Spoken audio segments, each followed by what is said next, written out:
ఇప్పుడు సూర్యనాడి చంద్రనాడి ఉన్నాయి, 100% ట్రూత్ అది. తర్వాత వీటికి బియాండ్గా మరొక నాడి కూడా ఉంది. ఇప్పుడు ఉదాహరణకి కుంభమేళ తెలుసు కదా, త్రివేణి సంగమం. ఇప్పుడు త్రివేణి సంగమంలో 3 నదులు ఉన్నాయి అనుకో, ఏ నదులు కలుస్తాయి? ఎక్కడైనా ఏదో 3 నదులు అనుకుందాం, బ్రహ్మపుత్ర, గంగా, సరస్వతి, ఈ 3 నదులు కలిసినాయి అనుకుందాం. ఇప్పుడు కలవక ముందు గంగా నది వేరు, కలవక ముందు సరస్వతి వేరు, కలవక ముందు బ్రహ్మపుత్ర వేరు, అవును కదా? ఈ 3 కలిసినప్పుడు ఉన్న నది ఇది. దానికి ఏమైనా పేరు పెట్టిరా? త్రివేణి సంగమం అన్నారు కానీ దానికి నది పేరు పెట్టలే, దానికి సుషుమ్న అని పేరు. అంటే సుషుమ్న నాడి కాదు, ఈ 2 నదులు కలిసినప్పుడు అక్కడ కొత్త నది లేదు. ఇప్పుడు మనం అందరం బయట నుంచి లైఫ్ని పట్టుకోవడానికి చూసి ఫెయిల్ అవుతున్నారు. ఇప్పుడు ధ్యానం బయట నుంచి చూసేది కాదు, దీన్ని రివర్స్లో రావాలి.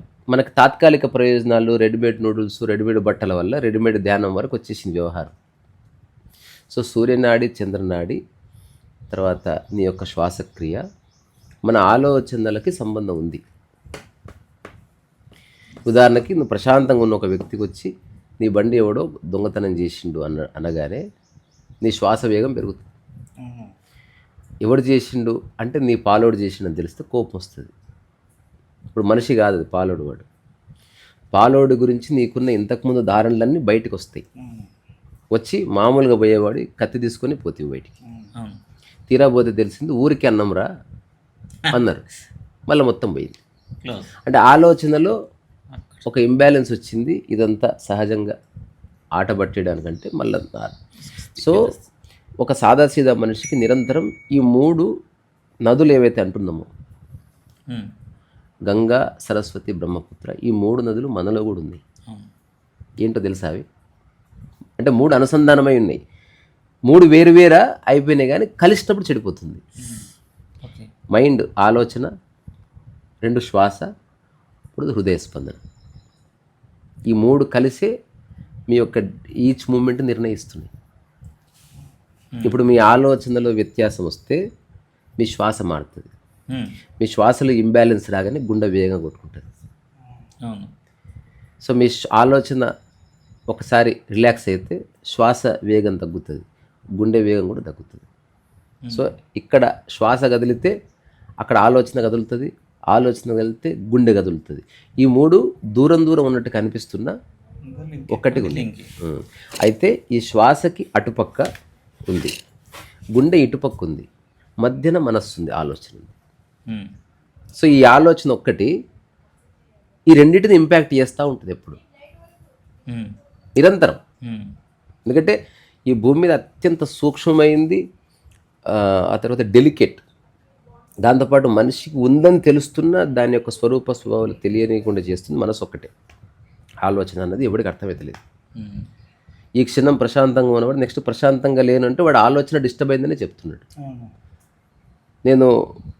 నాకు కోపం అంటే ఆలోచన, ద్వేషం అంటే ఆలోచన. శరీరానికి ద్వేషము, కోపం ఏముండవు. శరీరానికి దేంతోనూ అటాచ్మెంట్ లేదు.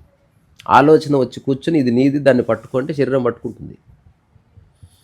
సో ఆలోచనకి ఒక పక్క శ్వాస ఉంది, మరొక పక్క హృదయ స్పందన ఉంది. ఇది అందరికీ సార్వజనీనమైంది. ఇంకా చెప్పాలంటే మనుషులకు వర్తించేది, జంతువులకు ఎందుకు వర్తించదు? వాటికి శ్వాస ఉంది, హృదయ స్పందన ఉంది, కానీ ఆలోచన లేదు. అందుకని ఆ 2 నాడులు ఈక్వల్గా ఉంటాయి. వాటికి కోపము అటాచ్మెంట్ వల్ల వస్తలేదు. సాటి ప్రాణి తన ఆహారం గుంజుకుందని కోపం వస్తుంది. వాటి కోపం ఎగ్జిస్టెన్షియల్, మన కోపం పర్సనల్. సో ఇప్పుడు శ్వాస అటుపక్క ఉంది, హృదయ స్పందన ఇటుపక్క ఉంది, మధ్యన ఆలోచన ఉంది కదా. ఎవరైతే ఆలోచనని అర్థం చేసుకుంటారో శ్వాస, హృదయ స్పందన నార్మల్ అయిపోతుంది. ఆలోచన ఎందుకు డిస్టర్బ్ అవుతుంది అనేది ఎంక్వైరీ చేస్తే ఇప్పుడు నెక్స్ట్ సూర్యనాడి, చంద్రనాడి వరకు వచ్చి సుషుమ్న వరకు వెళ్ళొచ్చు. చిన్న రైట్ పాత్.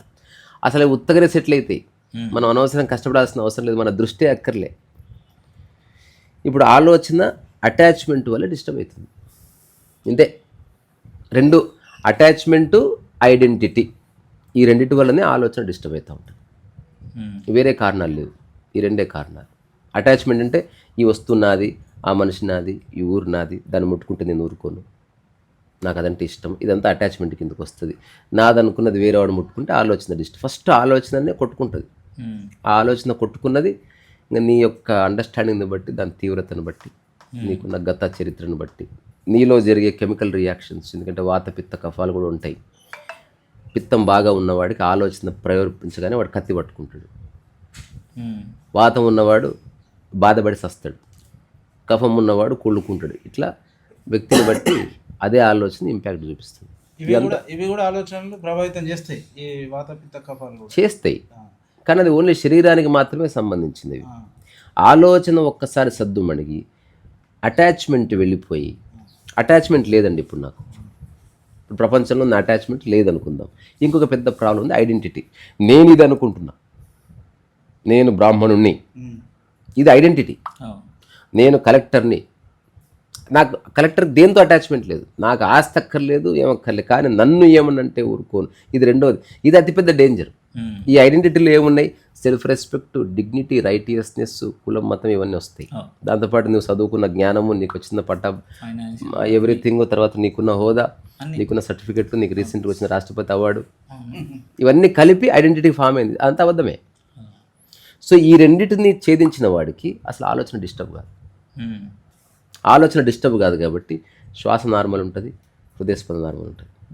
ఇప్పుడు ఆలోచన డిస్టర్బ్ కాదంటే వాడికి ఐడెంటిటీ లేదు, అటాచ్మెంట్ లేదంటే వాడి జీవితంలో శాశ్వత లక్ష్యము లేదు, వాడు సాధించబోయేది లేదు, వాడికి అంబిషన్ లేదు. ఇప్పుడు నాదన్నది లేనప్పుడు లక్ష్యం ఎట్లుంటుంది? అందుకని ఇప్పుడు ఆలోచన సద్దుమడిగింది కాబట్టి, శ్వాస సద్దుమడిగింది, నీ యొక్క హృదయ స్పందన నార్మల్ అయింది, అంటే మోడరేట్ స్పీడ్లో ఉన్నాయి. ఈ శ్వాస ఎలా ఉంది అంటే నిరంతరము నిద్రలో ఎట్లయితే వస్తుందో అట్లా వస్తుంది. నిద్రలో ఎంత హాయిగా ఉంటుంది అంటే లాంగ్ బ్రీత్స్ ఉంటే లేదా షార్ట్ బ్రీత్స్ ఉంటే కానీ హార్మోనియస్గా ఉంటాయి. అంటే జూ జా జూ, ఇది శ్వాస రావాలి. అలజడి అయినప్పుడు జుజు జుజు జా జుజు జా జుజు ఇలా పడుకుంటుంది. అదే మనకు కోపం అంటే. ఆలోచన సద్దుమణిగింది అంటే రెండు పోతేనే సద్దు మణుగుతుంది జీవితకాలానికి. తాత్కాలికంగా సారి చెప్పిండు సద్దు మణిగింది అట్లా కాదు. అటాచ్మెంట్ పోవాలి. అంటే నీకు వేరే వాటి పట్ల ఉన్నది అటాచ్మెంట్, నీ పట్ల నీకున్నది ఐడెంటిటీ. ఈ రెండు ఆలోచన సద్దు మణుగుతుంది. లేకపోతే చచ్చే క్షణంలో కూడా ఆలోచన డిస్టర్బ్ అవ్వచ్చు. నాకు బాగా తెలిసిన వ్యక్తి చనిపోయిన సమయంలో నేను అక్కడ ఉన్నా. ఆయన కన్నీళ్ళు పెట్టుకున్నాడు. ఆయన మంచి ఆఫీసరు, పిల్లల్ని సెటిల్ చేసిండు, ఆయనకు ఊర్లో ఏ బ్యాడ్ నేమ్ లేదు, అన్నీ చేసిండు. కానీ తన కూతురికి ఎవరైతే పెళ్లి చేసుకున్నాడో అతను వచ్చి, నువ్వు మోసగాడివి, నువ్వు అందరిని సెటిల్ చేసినా నన్ను అన్యాయం చేసినావు, బాస్టర్డ్ అని తిట్టిపోయాడు. దాంతో ఆ చచ్చిపోయే గంట ముందు ఎక్కడ లేని బాధపడి చచ్చిపోయాడు. ఇప్పుడు ఆలోచన వల్లనే కదా అతను చెప్పవలసింది. వాడేదో తెలియకన్నాడు కానీ నేనేం బాస్టర్డ్ని కాదు అనుకుంటే అయిపోయేదానికి. ఇంత బతుకు బతికిన నన్ను ఎవడో వచ్చి ఇట్లా అనిపాయే, ఇప్పుడు నా ఇజ్జత్ ఏమై, చచ్చిపోతున్నాడు ఆయన గంట సేపట్ల, కానీ నా ఇజ్జత్ ఏమైపోతుందని బాధపడుతున్నాడు. ఇప్పుడు ఇది మళ్ళీ ఈ థ్రెడ్లోకి వద్దాం. ఆలోచన సద్దు మణిగింది. సద్దు మణగాలంటే తాత్కాలికంగా చాలా సద్దు మణుగుతుంది. ఎవ్రీడే నిద్రలో సద్దు మణుగుతుంది, లేదా నీకు అనుకున్నట్టు జరిగితే సద్దు మణుగుతుంది, నీ ఐడెంటిటీని సాటిస్ఫై చేస్తే సద్దు మణుగుతుంది. నీ వస్తువులు ఎవడు ముట్టుకోకపోతే, నా వాళ్ళని ఎవరు టచ్ చేయకపోతే సద్దు మణుగుతుంది. దీంట్లో కొంచెం అడిట్ అయినా హృదయ స్పందన డిస్టర్బ్ అవుతుంది, శ్వాస డిస్టర్బ్ అవుతుంది. ఇప్పుడు ఆలోచన ఐడెంటిటీ పోవడం వల్ల, దాంతోపాటు నా అన్న అటాచ్మెంట్ పోవడం వల్ల నిజంగా సద్దు మణిగితే శ్వాస నార్మల్ అయిపోతుంది. అదే ఇప్పుడు ఆ ఆలోచన ఐడెంటిటీ పోయింది కాబట్టి ఇప్పుడు నేను సాధించాలనుకోవడం ఎవరు చెప్తున్నారు? ఐడెంటిటీ వల్లనే వాడు కోరుకుంటున్నాడు. నిజానికి ఈ భూమి మీద ఎవ్వరు లేరనుకో, ఎవడు ఏది సాధించడు. ఏం లేదు. యోగి లక్షణం ఏంది? తాను అడవిలో ఒంటరిగా ఉంటే ఏ పనులు చేసుకుంటున్నాడో అవే అందరి మధ్యన చేసుకుంటాడు. అడవిలో ఒంటరిగా ఉన్న, ఇప్పుడు ఒక అమ్మాయి లిప్స్టిక్ రాయడానికి కారణం వేరే వాళ్ళు చూస్తారని, ఒక సాధువు నామాలు పెట్టుకోవడానికి కారణం వేరే వాళ్ళ కోసం కాదు. చిన్న అర్థమైంది తేడా. ఒక అమ్మాయి లిప్స్టిక్ రాసుకుంటే వేరే వాళ్ళ కోసమే, అందుకని వేరే వాళ్ళు ఎవరు లేకపోతే లిప్స్టిక్ రాసుకో. కానీ సాధువు అడవిలో ఉన్న బొట్టు పెట్టుకుంటాడు, అది తనకున్న తనకు ఉన్న తన యొక్క ధర్మాన్ని గుర్తు చేస్తుంది. ఓకే. అట్లా ఇప్పుడు ఉదాహరణకు భార్య ఉంది, బొట్టు పెట్టుకుంటుంది ఎవరున్నా లేకున్నా. అది వేరే వాళ్ళు చూస్తారని కాదు. అంటే మనం చేసే పనులు రెండు సేమ్ కనిపిస్తుందా, చాలా వరకు వేరే వాళ్ళ కోసం, కొందరు వేరే వాళ్ళ కోసం చేయరు. వాడు అడవిలో ఉన్న మంచి స్నానం చేసుకుంటాడు, పాత బట్ట కట్టుకుంటాడు, నామాలు పెట్టుకుంటాడు, హాయిగా కూర్చుంటాడు. ఆ నామాలు పెట్టుకున్నది ఎవరో చూస్తారని కాదు, తన ధర్మంలో భాగంగా పెట్టుకుంటున్నాడు. ఇప్పుడు అట్లాంటి వాడు అడవిలో ఉంటే వాడు నామాలు పెట్టుకుంటాడు, ఓ పండో ఫలమో తింటాడు, అవసరమైతే తప్ప మాట్లాడు. తనకున్న 2-3 ఉపయోగపడే వస్తువులతోనే తనకు సంబంధం ఉంటుంది. వాటిని ఎప్పుడు తన జోలిలో వేసుకుంటాడు, ఎక్కడ పోయినా తీసుకుని పోతాడు. ఇప్పుడు వాడు ఊర్లోకి వచ్చాడు అనుకో, అడవిలో ఏం చేశాడు అదే చేస్తాడు. ఎక్కడున్నా పొద్దున్న లేస్తాడు, నీళ్ళు ఎక్కడ స్నానం చేస్తాడు, బొట్లు పెట్టుకుంటాడు, తన పండో ఫలం తింటాడు, తన జపతపని చూసుకుంటాడు. అయితే ఇప్పుడు మళ్ళీ నాకు ఒక్కసారి మళ్ళీ డౌట్ కాడికి వస్తా. రండి. ఇప్పుడు ఈ మనిషి చనిపోయాడు, 1,00,000 జీవులు అయినాయి. ఆ తర్వాత అద్వైత భావనగా ఆ తర్వాత వద్దాం. ఇది అయిపోలే, అయిపోలేదు, ఇది 1 నిమిషంలో అయిపోకూడదు. సో ఇప్పుడు ఐడెంటిటీ అండ్ అటాచ్మెంట్ రెండు పోతే ఆలోచన సద్దుమణుగుతుంది. ఐడెంటిటీ పోవడంతో శాశ్వత లక్ష్యము, జీవిత లక్ష్యం కూడా పడిపోతుంది. ఎందుకంటే అదంతా ఐడెంటిటీ కోసం వచ్చింది. ఒకవేళ తన లక్ష్యం కోసం పనిచేస్తే సాధువు పెట్టుకునే బొట్టులాగా ఉంటుంది, అది వేరే వాడి కోసం కాదు, అట్లా ఉంటుంది, లిప్స్టిక్ కాదు అది. ఇప్పుడు ఆలోచన అడిగింది కాబట్టి వాడి శ్వాస అడిగింది, వాడి హృదయ స్పందన నార్మల్ అయింది. ఎప్పుడైతే ఈ 3 నార్మల్గా ఉన్నాయో అప్పుడు యాక్చువల్గా మైండ్ సరిగ్గా పనిచేస్తుంది. అంతవరకు మనం చేసే ఆలోచన అంతా identity based, attachment based, identity based, attachment based, ఈ రెండు పక్కకు జరిగితే అప్పుడు వాస్తవ దృక్పథాన్ని ఆధారం చేసుకుని వాడు ఆలోచన చేస్తాడు. దానికి వర్తమానం అని పేరు. నిన్న వచ్చిన సరదా కాంటెక్స్ట్, మనకి మానం చెప్పారు, అభిమానం చెప్పారు, స్వాభిమానం చెప్పారు, అవమానం చెప్పారు, కానీ వర్తమానం గురించి ఎవరు చెప్పాలి? అది కూడా మానమే. నిజమైన మానం వర్తమానం. ఇప్పుడు వర్తమానంలో ఇప్పుడు పైన శ్వాస డిస్బ్యాలెన్స్ అయింది కదా, అప్పుడు కోపంలో సూర్యనాడి వచ్చింది, శ్వాస రిలాక్స్ ఉన్నప్పుడు చంద్రనాడి అయింది, కూల్. చంద్రనాడిలో ఉన్నవంటే ఎగ్జాంపుల్, ఎదురుగొచ్చి వ్యక్తి వచ్చి కొట్టాడు, కళ్ళు మూసుకున్నారు మీరు, ఇట్లా కొట్టాడు ఎవడు. ఇప్పుడు మీ శ్వాస ఏం మారదు, ఎందుకో తెలుసా? మీరు చూడలేదు కదా. ఈ దెబ్బ ఎవడు కొట్టినా ఒకటే. ఎవరు కొట్టింది అంటే వాడి శత్రువు పేరు చెప్పండి, ఎంబడే సూర్యనాడి మారిపోతుంది. ఎందుకంటే ఆలోచన ప్రకోపించబడ్డది. ఊరికే చెప్పినాం, నువ్వు కళ్ళు తెరిచి చూడరా మీ దోస్తు, ఎంబడే సూర్యనాడికి అసలు అంటే ఆలోచన ఎంబడే షిఫ్ట్ అయిపోయింది. వీడు మనవాడు, వాడు కొట్టినప్పుడు వాడు కొట్టడం ఏందిరా, వాడు పొడిచినా నాకు ఓకే. ఎప్పుడైతే ఆలోచనలో ఒక అంగీకారం కుదిరిందో శ్వాస ఏకదం శ్వాస నిర్దోషి, శ్వాసకు సంబంధం ఉంది కదా కంప్లీట్గా లింక్. ఇప్పుడు మీరు కళ్ళు మూసుకున్నప్పుడు నేను వెనక ఈపు మీద కొడితే కొట్టింది ఎవరో తెలియకుండా మీరు కోపడే అవకాశమే లేదు. నీకు నొప్పి లేస్తే అబ్బాయి ఎవడరా కొట్టింది అవలగా అనొచ్చు, బంధువైనా అంటారు, శత్రువైనా అంటారు. కానీ నేను కళ్ళు తెరవద్దు, కొట్టినవాడు నీ బద్ద శత్రువు అనగానే సూర్యనాడిలోకి ఎంటర్ అవుతుంది. కొట్టినవాడు నీ క్లోజ్ ఫ్రెండు, నీ భార్య, నీ కూతురు అనగానే చంద్రనాడిలో ఉంటుంది. ఇది ఫ్లక్చువేషన్. ఎంటీ బోట్ అని ఒక బ్యూటిఫుల్ జెన్ పోయం ఉంది, అది చువాంగ్సు రాసింది. ఇప్పుడు నేను చెప్పిన సారం అంతా అందులో ఉంటుంది. ఒక వ్యక్తి బోట్లో పోతా ఉన్నాడు, అడవి చిన్న నదిలో పాటలు పాడుతూ పోతూ ఉంటే పెద్ద పెద్ద పడవలు ఉంటాయి కదా కేరళలో, దాని మధ్య నడుపుతూ ఉన్నాడు. వెనక నుంచి ఒక బోట్ వచ్చి ఈ పడవను కొడతాడు. అతను వెనక్కి మళ్ళీ చూడలే, కోపం వచ్చింది, పక్క నుంచి పోవచ్చు కదా, వెనక నుంచి కొట్టుడేంది, అయినా ఎవడి గురించి నాకెందుకు అన్నది మైండ్. మళ్ళీ పోతున్నాడు, మళ్ళీ కొట్టింది వెనక బోటు. 3వసారికి చాలా కోపం వచ్చింది. నీ అమ్మ అవులముండవాడు కానీ ఇట్లా కట్టె తీస్తే వెనక ఇవ్వలేడు. బోటు ఉత్తగానే వచ్చి కొట్టుకుంటా ఉంది. ఎప్పుడైతే ఆ బోట్లో ఎవరు లేడని తెలిసిందో కోపం వెళ్ళిపోయింది. కానీ మనిషి ఉన్నా లేకపోయినా కొట్టుకునేది బోటు సత్యము కదా, దెబ్బ సత్యము. కానీ ఫ్రెండ్ కొడితే చంద్రనాడి, శత్రువు కొడితే సూర్యనాడి. డబ్బులు పోయినాయి, నచ్చినోడు తీస్తే చంద్రనాడి, నచ్చని వాడు రూపాయి తీసిన సూర్యనాడి. ఇది అర్థమైంది కదా. అంటే ఇమ్మీడియట్ థాట్ ఇంపాక్ట్, థాట్స్కి నాడులకి సంబంధం ఉంది. ఇప్పుడు థాట్లో ఐడెంటిటీ పోయింది, రెండవది అటాచ్మెంట్ పోయింది, శ్వాస హృదయ స్పందన నార్మల్ అయింది. ఇప్పుడు చంద్రనాడి లేదు, సూర్యనాడి లేదు, సుషుమ్న నాడి వస్తుంది మొట్టమొదటిసారి. అది ఏమిటంటే మీరు ఏ పని చేస్తున్నారో అది ఐడెంటిటీ కోసం కాదు, లేకపోతే అటాచ్మెంట్ ఉందని కాదు, ఆ పని అట్లా చేయడం అవసరం గనుక అంటే స్వార్థమే లేని స్థితిలో కదిలినప్పుడు సుషుమ్న వస్తుంది. అందుకే మన పూర్వీకులు ఊరి నుంచి ఇంటి నుంచి బయటకు వెళ్ళేటప్పుడు లేదా యుద్ధానికి వెళ్ళేటప్పుడు ఎన్ని సంకేతాలు చూసుకున్నా ముక్కుకు వేలు పెట్టుకొని చూసుకునేవాడు. నేను కూడా లాంగ్ జర్నీ చేసినప్పుడు కారు ఎక్కే కంటే ముందు అందరు కారులో కూర్చోడని చెప్పి నేను ముక్కుకు వేలు పెట్టి చూసి సుషుమ్న వచ్చిన తర్వాతనే కారు స్టార్ట్ చేయమని. అంటే రెండు బ్లూటూత్ వస్తాయి, రెండు రావాలి. దానికి కారణం ఇది, రెండు ఉన్నాయంటే వర్తమానంలో స్టార్ట్ అయింది. చంద్రనాడి కానీ సూర్యనాడి కానీ థాట్ ఇంపాక్ట్ ఉంది. ఇంకా మనం ప్రయాణం చేస్తే ఇంట్లో కూర్చున్నట్టే ఉండాలి, ఎగ్జైట్మెంట్ ఉండకూడదు. ఎగ్జైట్మెంట్లోనే తప్పులు జరుగుతున్నాయి కదా. సో సుషుమ్న అన్నది ఎట్లయితే 3 నదులు కలిస్తే అక్కడ ఒక నది ఏర్పడ్డది, కానీ ఆ నదికి ఇట్లా పేరు లేదు. సుషుమ్న నాడి కూడా పేరు లేని నాడి అయినా సరే దానికంటే 2 పాములు పెనవేసుకొని ఒక్క పాముగా మారిపోతే, అంటే 2 రంధ్రాల నుంచి ఏకకాలంలో శ్వాస సేమ్ వస్తుంది. అయితే కొన్నిసార్లు ఆస్తమా ఇష్యూ ఉందనుకో, అది వేరు. అట్లా కాకుండా శరీరం హెల్తీగా ఉండి మనసు కూడా పూర్తిగా అణిగి శ్వాస ఒక్కరోజు కాదు కొన్ని నెలలుగా మీకు శ్వాసలో ఒక నార్మల్సీ వచ్చింది, కొన్ని నెలలుగా హృదయ స్పందనలో ఎక్కడ అవాంతరం రాలేదు. ఈ జ్ఞానం అంతా ఇప్పుడు ఇదంతా ఒక రకంగా దీన్ని జ్ఞానం అనుకుంటే ఇదంతా తెలియకనే ఆ స్థితి ఉంటే దాన్ని ఏమనొచ్చుదా?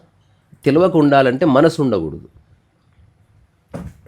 మనసు ఉండొద్దు అంటే సరే, చిన్నపిల్లవాడు పుట్టిన తర్వాత ఓకే మనసు అంటే ఉన్నది అనుకుందాం, బట్ తత్వం చూస్తే మాత్రం ఇవే లక్షణాలు కనిపిస్తున్నాయి. అది సూపర్ఫిషియల్ కనిపిస్తుంది. మనం పైనుంచి చూసి ఒక వ్యక్తి ప్రశాంతంగా ఉండడం అనుకోవడానికి వీలు లేదు. పైనుంచి చూడడానికి కాదు, ఉదాహరణ అంటే చేష్టలలో బయటపడుతుంది. తెలియదు అంటే మీరు ఎవరి గురించి అంటున్నారో తెలియదు. మా పర్టికులర్ నా ఫాదర్ని చూసి పర్వాలేదు ఉండిండొచ్చు. సాధారణమైన సంసారంలో మహాయోగులు ఉన్నారు, చెప్పలేదు. మా అక్క చనిపోతే మా అక్కను ఏమంటారు గర్భం దాన్ని ఏమంటారు ప్రెగ్నెన్సీ డెలివరీ తర్వాత బాలింత రోగం అని అప్పట్లో ఇంకా లేక చనిపోయిన తర్వాత అదేమంటారు దాన సంస్కారం చేసి వచ్చిన తర్వాత వెంబడే నాకు ఆకలి అవుతుంది అన్నం పెట్టు. అవును, ఉదాహరణ ఇది ఒక ఇన్సిడెంట్ చెప్తున్నా తత్వాన్ని తన. అవును, నేను కూడా చేసినట్ల. ఇప్పుడే దాన సంస్కారాలు అయినాయి, మైల ఉంటుందంటే నాకేం మైల ఉండదండి అని చెప్పాను. అది వెరీ నైస్. ఒకవేళ అలా చేసి ఉంటే గొప్ప విషయం. ఇది ఇన్సిడెంట్ పదాన్ని ఉదాహరణ పర్వాలేదు. అట్లా అట్లా అట్లా కూడా తెలిసిపో అంటే నీకు ఏ మైల అంటుకోదు. ఇంకా ఇప్పుడు మైల అన్నది కూడా థాటే, ఎవ్రీథింగ్ థాటే. ఇప్పుడు మీ పేరు కూడా మీ థాటే. మీరు ఉదాహరణ సరదా ప్రశ్న, మీరు చిన్నప్పటి నుంచి మీ పేరుతో పాటు 1000 పేర్లు పిలిచారనుకో ఊళ్ళో, ఏ పేరు మీదంటే ఈరోజు ఒక ఇంట్లో రేపు ఒక ఇంట్లో ఇంట్లో ఉంటున్నారు, ఒకటే ఊర్లో అందరూ ఇల్లు మారుతూ ఉన్నారు. ఏ ఇల్లు నీదంటే మన మైండ్కి రిపిటేషన్ వల్లనే ఐడెంటిటీ వస్తుంది. ఆరా అనేది ఉంటుంది సార్, ఉంది. నేను స్వయంగా కొందరు వ్యక్తుల దగ్గర కూర్చున్నప్పుడు కానీ నేను చూసినప్పుడు ఆ ఫీలింగ్స్ నేను గమనించాను. ఆరా అనేది ఉంది. ఆరాతో పాటుగా మన శరీరం నుంచి బయటకు వచ్చే అంటే ఈ ఆలోచనల అలజడి ఏదైతే ఉంటుందో ఇది కూడా తరంగాలమయమే. ఆ వ్యక్తి పడుకోవచ్చు లేదా కూర్చోవచ్చు, కదలకుండా ఉండొచ్చు, కానీ ఆ వ్యక్తిలో ఆలోచనలో అలజడి ఉందనుకో చుట్టుపక్కల వాతావరణం ఇంపాక్ట్ అవుతుంది. సో ఆరా అనేది కాంతి పుంజానికి సంబంధించింది. ఈ ఆరాకి మళ్ళీ ఆలోచన కూడా సంబంధం ఉంది. రెండిటికి ఇంటర్ కనెక్టెడ్నెస్ ఉంది. సో ఇప్పుడు ఆరాన్ని గుర్తించే లక్షణాలు కొద్ది మందికి ఉంటాయి. ఇప్పుడు ఒక వ్యక్తి దగ్గరికి ఒక యోగి ఉన్నాను అనుకో, ఇంకొకతను ఉన్నాడు. ఓ లాడ్జ్కి పోయినప్పుడు మన యొక్క ఆలోచనలు ఒకలాగా, టెంపుల్కి పోయినప్పుడు ఒకలాగా, ఒక గుడికి పోయినప్పుడు ఒక సినిమా అంటే దానికి కారణం మీరు అక్కడ టెంపుల్ ఏమి లేదు. ఎగ్జాంపుల్ నేను మీ కళ్ళే మూస్తాను, టెంపుల్లో ఎవరికి చెప్పాను గంటలు కొట్టొద్దు, ఏ దీపం పెట్టొద్దు అని చెప్పాను. ఇప్పుడు మీ కళ్ళు మూసి తీసుకెళ్తా, మీరు టెంపుల్ని గుర్తుపట్టగలుగుతారు. సో అట్లనే నేను ఒక టెంపుల్ అని చెప్పి వాడిని గంట కొట్టమన్నా, ఇక్కడ ఊదిబత్తి వెలిగించమన్నా, టెంపుల్కి వస్తున్నామని చెప్తే మీకు టెంపుల్ అనిపిస్తుంది బికాజ్ ఆఫ్ మీ యొక్క సెన్సెస్ వల్ల. కానీ కళ్ళు తీస్తే అది గోడౌన్ అయిండొచ్చు. సో టెంపుల్కి వెళ్ళినప్పుడు మీరు ఎక్స్పీరియన్స్ చేసే పీస్ ఏదైతుందో అది మీరు ప్రిపేర్ అయి ఉంటాం వల్ల. అంటే ఇప్పుడు ఒకవేళ మన ఆలోచన లో ఒక చోటుని ఇంకొక చోట వైబ్రేషన్ జరుగుతా ఒక వ్యక్తి చేసినప్పుడు అని నేను అంటున్నాను. ఇప్పుడు కొందరు ఒక ఆలోచనలు చేస్తే అవి వైబ్రేట్ అయ్యి ఒక ఒక ఒక పరిసరాలు కొన్ని కొంత ప్లేస్ వరకు ఆ తర్వాత దాన్ని మెయింటైన్ చేసేది మనిషే. ఇప్పుడు నేను ఈ గదిలో ఉన్నా, ఎస్ ఈ గదిలో కొంతకాలం ఉండడం వల్ల దీంట్లో ఒక ప్యూర్ పాజిటివ్ వైబ్ ఉంది, ఐ అగ్రి. ఎస్ అయితే ఇప్పుడు నేను వెళ్ళిపోయినా, అవును మళ్ళీ నార్మల్ అయిపోతుంది. నా ఆ, ఇప్పుడు నేనేం చేసిన, నన్ను చూసి ఒకడు నాకు సరెండర్ అయిపోయి వీడు ఒక మహనీయుడు అనుకోని, ఉమ్, నెక్స్ట్ నేను వెళ్ళిపోయిన తర్వాత కూడా అక్కడ ఫీల్ ఈ ప్లేస్లో ఎవరు గట్టిగా మాట్లాడొద్దు, అవును ఈ ప్లేస్లో చెత్త వేయొద్దు, ఎందుకంటే ఇక్కడ ఒక గొప్ప ఆయన ఉండిపోయింది, నా వైబ్రేషన్ని వాడు గుర్తించి కాపాడుతున్నాడు. కానీ అట్లాగే ఉంటుంది. అట్లా అప్పుడు శాంక్టిటీ కాపాడుతుంది, ఎస్ పవిత్రత మెయింటైన్ చేయాల్సిందే. అది ఎస్ నేను అదే ఇప్పుడు అంటున్నా. తిరుపతి దేవస్థానమైన పూజారులు ఒక వారం రోజులు పోకపోతే చెత్త అయిపోతుంది. ఎగ్జాక్ట్లీ అందుకని పవిత్రత మెయింటైన్ చేయబడుతుంది. చేస్తే ఉంటుంది ఉంటుంది, ఎందుకు ఉండదు? ఇప్పుడు ఎవ్రీడే నేను ఉన్న ప్లేస్ ఏదైనా నీట్గా మెయింటైన్ చేయబడుతుంది. నేను ఎవరిని అడగను, నేను ఎక్కడున్నా ఒక నీట్నెస్ అనేది ఎవరికి వాళ్ళే క్లీన్ చేసి పెట్టేస్తారు. అసలు నేను నీళ్ళు కూడా అడగ ఎవరిని, నేను కూర్చోగానే ఒక వాటర్ బాటిల్ ఎవరికి వాళ్ళు తెచ్చేసి పెట్టి వెళ్ళిపోతాను. ఆరా అనేది ఎందుకు ఏర్పడుతుంది? ఏర్పడ్డం కాదు, ఉంది అది. అంతేనా? ఈ ప్రకృతిలో సజీవంగా ఉన్న దేనికైనా ఆరా ఉంటుంది. ఓకే. రెండోది, ప్రకృతిలో సజీవంగా లేనిది లేదు. రెండోది, దేని ఆరా దానికి ఉన్నప్పుడు మొత్తానికి ఒక ఆరా ఉండదా? ఉంటుంది. దేని ఆరా దానికి ఉన్నప్పుడు నీ ఆరాకి దాని ఆరాకి మధ్యన బ్లూటూత్ కనెక్షన్ బేసికల్గా. ఇప్పుడు మనం ఒక చెట్టు కిందకుంటే ఎందుకు హాయిగా ఉంటుందో, ఆ చెట్టు నుంచి వచ్చే తరంగాలు ఎప్పుడు ప్లజెంట్గా ఉండటం, అందుకని అక్కడికి వెళ్ళగానే హాయిగా అనిపిస్తుంది. ఓ గురువు సమక్షంలో తన నుంచి వచ్చి తనకు స్వార్థం లేదు, ఐడెంటిటీ లేదు, కాబట్టి ఎప్పుడు ఈ రెండు పోతే ఆరా అనేది క్లీన్ అయిపోతుంది. ఆరాను క్లీన్ చేయాలంటే ఏ సాధన అక్కర్లేదు, ఐడెంటిటీని వదిలేయి, తర్వాత అటాచ్మెంట్ని వదిలేయి. ఫస్ట్ చెప్పుకున్నది ఈ రెండు లేకపోతే అక్కడ clean purest form of human being ఉంది. ఇంకోటి, ఎవడైతే ఈ రెండు లేకుండా నీకు ఏమాత్రం పరిచయం లేని ఊర్లో కూడా వెళ్ళి కూర్చో చెట్టు దగ్గర, నువ్వు ఎవరితో ఏం మాట్లాడాల్సిన అవసరం లేదు. సంవత్సరం తర్వాత నీ చుట్టూ పెద్ద జాతర ఉంటుంది. ఎందుకో తెలుసా? మానవ జాతి ఎదురు చూస్తుంది అట్లాంటి మనిషి కోసం. స్వార్థరహితముగా నిలబడేవాడి కోసం ఎదురు చూస్తూ ఉంటుంది ఎప్పుడు. ఇప్పుడు జడ్జి తీర్పిస్తాడు, తన స్వార్థం కోసం కాదు కదా, అందుకే వింటారు. జడ్జి తీర్పిస్తే అందులో తన స్వార్థం ఉందనుకో, వాడి మాట ఎందుకు వింటారు? నువ్వు ఆనరబుల్ జడ్జి అయితే అయ్యిండొచ్చు, కానీ నువ్వు కూడా డబ్బులు నొక్కలేవు. అందుకే జడ్జిలు ఎప్పుడన్నా కరప్షన్ చేస్తే కోపం వస్తుంది. అరే జడ్జి, నువ్వు కరప్షన్ ఎట్లా చేస్తావు? నువ్వు నాకు న్యాయం చేయాలి తప్ప నువ్వు డబ్బులు తీసుకోవద్దు కదా అంటున్నారు మనుషులు. అట్లా. సో అందుకని ఇప్పుడు మీరు ఆలోచన సద్దుమణిగితే రమణ మహర్షి లాగా ఎవరైనా, సో మీ నుంచి మీ యొక్క హృదయ స్పందన, ఆ తర్వాత మీ యొక్క శ్వాస, ఆలోచన అంతా ఉంది కాబట్టి ఎప్పుడైతే సద్దుమణిగిందో మీ నుంచి వచ్చే ఆలోచనల యొక్క తీవ్రత ఎప్పుడు నార్మల్గా అయిపోతుంది, హార్మనీ వస్తుంది, ఒక సాఫ్ట్నెస్ వస్తుంది. ఇప్పుడు నా చేతో మీ భుజాన్ని గట్టి కొట్టడము, మెల్లగా తట్టడం ఉంది కదా, అంటే ఇట్లా టచ్ అయ్యి మెల్లగా ఇంకా ప్లెజెంట్గా టచ్ అవుతూ ఉంటుంది. ఎప్పుడైతే ప్లెజెంట్గా టచ్ అవుతుందో అది మనిషికి నచ్చుతుంది, వెంటనే ఆ ప్లెజెంట్ మనిషి మంచిగా అయిపోతాడు. ఇప్పుడు ఒక గురువు టచ్ చేస్తే జీవితాలు మారిపోతాయి అంటే మారిపోతాయి. దానికి మారడానికి గొప్ప రాకెట్ సైన్స్ కాదు. ఇతని కొన్ని సంవత్సరాల ప్లెజెంట్నెస్ వల్ల అతని కొన్ని సంవత్సరాల అన్ప్లెజెంట్నెస్ ఒక్క క్షణంలో ప్లెజెంట్ అయిపోయింది. ప్లెజెంట్ అయిందంటే కోపం బాయ్, ద్వేషం బాయ్, ఎవ్రీథింగ్ బాయ్. నేను నిన్ననే ఒక సంఘటన చెప్పిన, ఒక తాత ఉండే, ఆయన స్పిరిచువల్ ఇట్లా ఆధ్యాత్మిక ఆశ్రమాలు అట్లా కాదు, ఆయనకు ఊర్లో జనాలు, ఆయన ఏకాంతంగా బతికినవాడు. ఆయనకంటూ ఒక ఆరా ఉంది. ఒక పేరెంట్స్ ఉన్నారు, వాళ్ళ అమ్మాయికి పెళ్లి చేసుకుంటలేదు, పెద్ద పెద్ద గొడవలు. చేసుకోరాదమ్మా అంటే నేను చచ్చిపోతానే కాడికి పోయింది. వాళ్ళు సైకాలజిస్ట్లకు తీసుకుపోయారు, డాక్టర్స్ కాడికి తీసుకుపోయారు, పెద్దోళ్ళతో చెప్పించారు, ఎవరు చెప్పిన మాటలే. ఈయన ప్రతిరోజు అన్నదానం చేస్తూ ఉంటాడు. ఎవరో చెప్పారంట, ఆ తాతకాడికి తీసుకుపోరు ఒకసారి. ఆయన ఏం చెప్పడు, అడగకుండా అసలే చెప్పాడు, కానీ ఎందుకు ఆయన మాట చెల్లుబాటు అవుతుంది ఆయన ప్లేస్లో. మీ అమ్మాయికి ఏం చెప్పకుండా ఊరికే తీసుకుపోండి అన్నదానం కోసం. పోయిన తర్వాత వాళ్ళు ఇట్లా విషయం ఇదని చెప్పారు, మా అమ్మాయి పెళ్లి చేసుకోవట్లే, ఆస్తుంది అంతుంది, ఆ అమ్మాయి ఆరోగ్యం కూడా బాగానే ఉంది. ఎందుకో మొండిపట్టు, మాకేమో ఎవ్వరు లేరు, ఒక్కటే పాప, చేసుకుంటే బాగుంటుందని మా తల్లిదండ్రులు. చేసుకోకపోతే చేసుకోకపోతే రాదు అంటే, అట్లా కాదు పెద్ద ఆయన చెప్పాలి ఏదన్నా ఒకటి, మీరని చెప్పాలి. సరే ముందైతే తింటే తినండి, లేకపోతే అన్నం వడ్డియండి.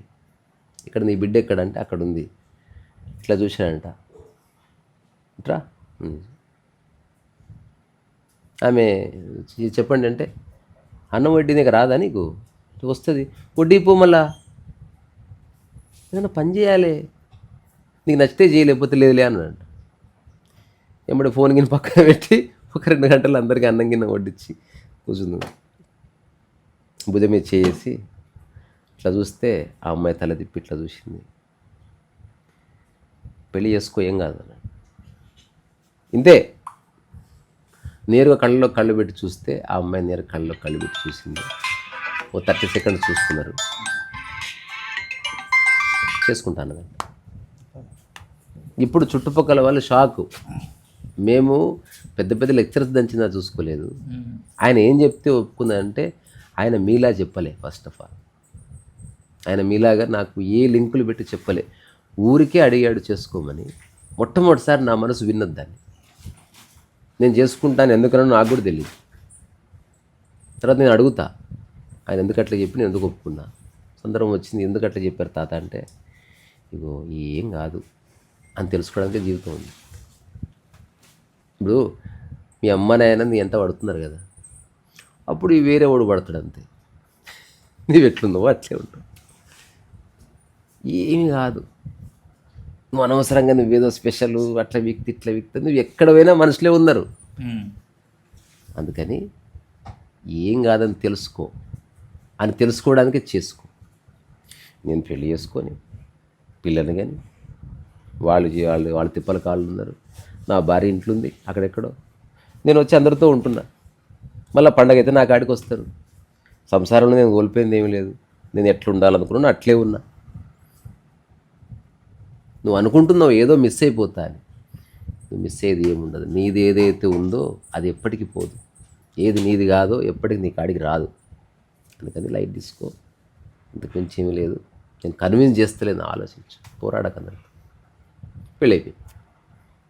ఆరా ఇంపాక్ట్ అట్లుంటుంది. నా జీవితంలో బోల్డ్ ఇన్సిడెంట్స్ ఉన్నాయి. అలాగే ఇంకొకటి, ఇప్పుడు ఏదో అంటే ఇప్పుడు మనకి ఇప్పుడు ఏదో శ్రీలంకలో క్రికెట్ మ్యాచ్ వస్తున్నాయి, మన ఇంట్లో కూడా డైరెక్ట్ లైవ్లో చూడగలుగుతాం. అక్కడ ఉన్న ఇక్కడి అంటే మన వ్యత్యాసం కొన్ని లక్షల కిలోమీటర్లు కావచ్చు, 1000 కావచ్చు. అట్లాగే ఒక యోగి కానీ సంథింగ్ సమ్ పర్సన్ నీకు ఇన్నర్ కనెక్ట్ అయితే అతని యొక్క ఆలోచన ధోరణి నీ యొక్క ఆలోచన ధోరణి కంబైన్డ్గా అనుభూతి చెందొచ్చు. నిజానికి మీరు అనుకున్నట్టు ఎక్కువ ఆలోచన లేవు. మీరు గడిచిన 10 సంవత్సరాల్లో ఎప్పుడన్నా రాకెట్ ఎలా చేయాలని ఆలోచించారా? మీకు మైండ్ ఉంది, ఎందుకు ఆలోచించలే?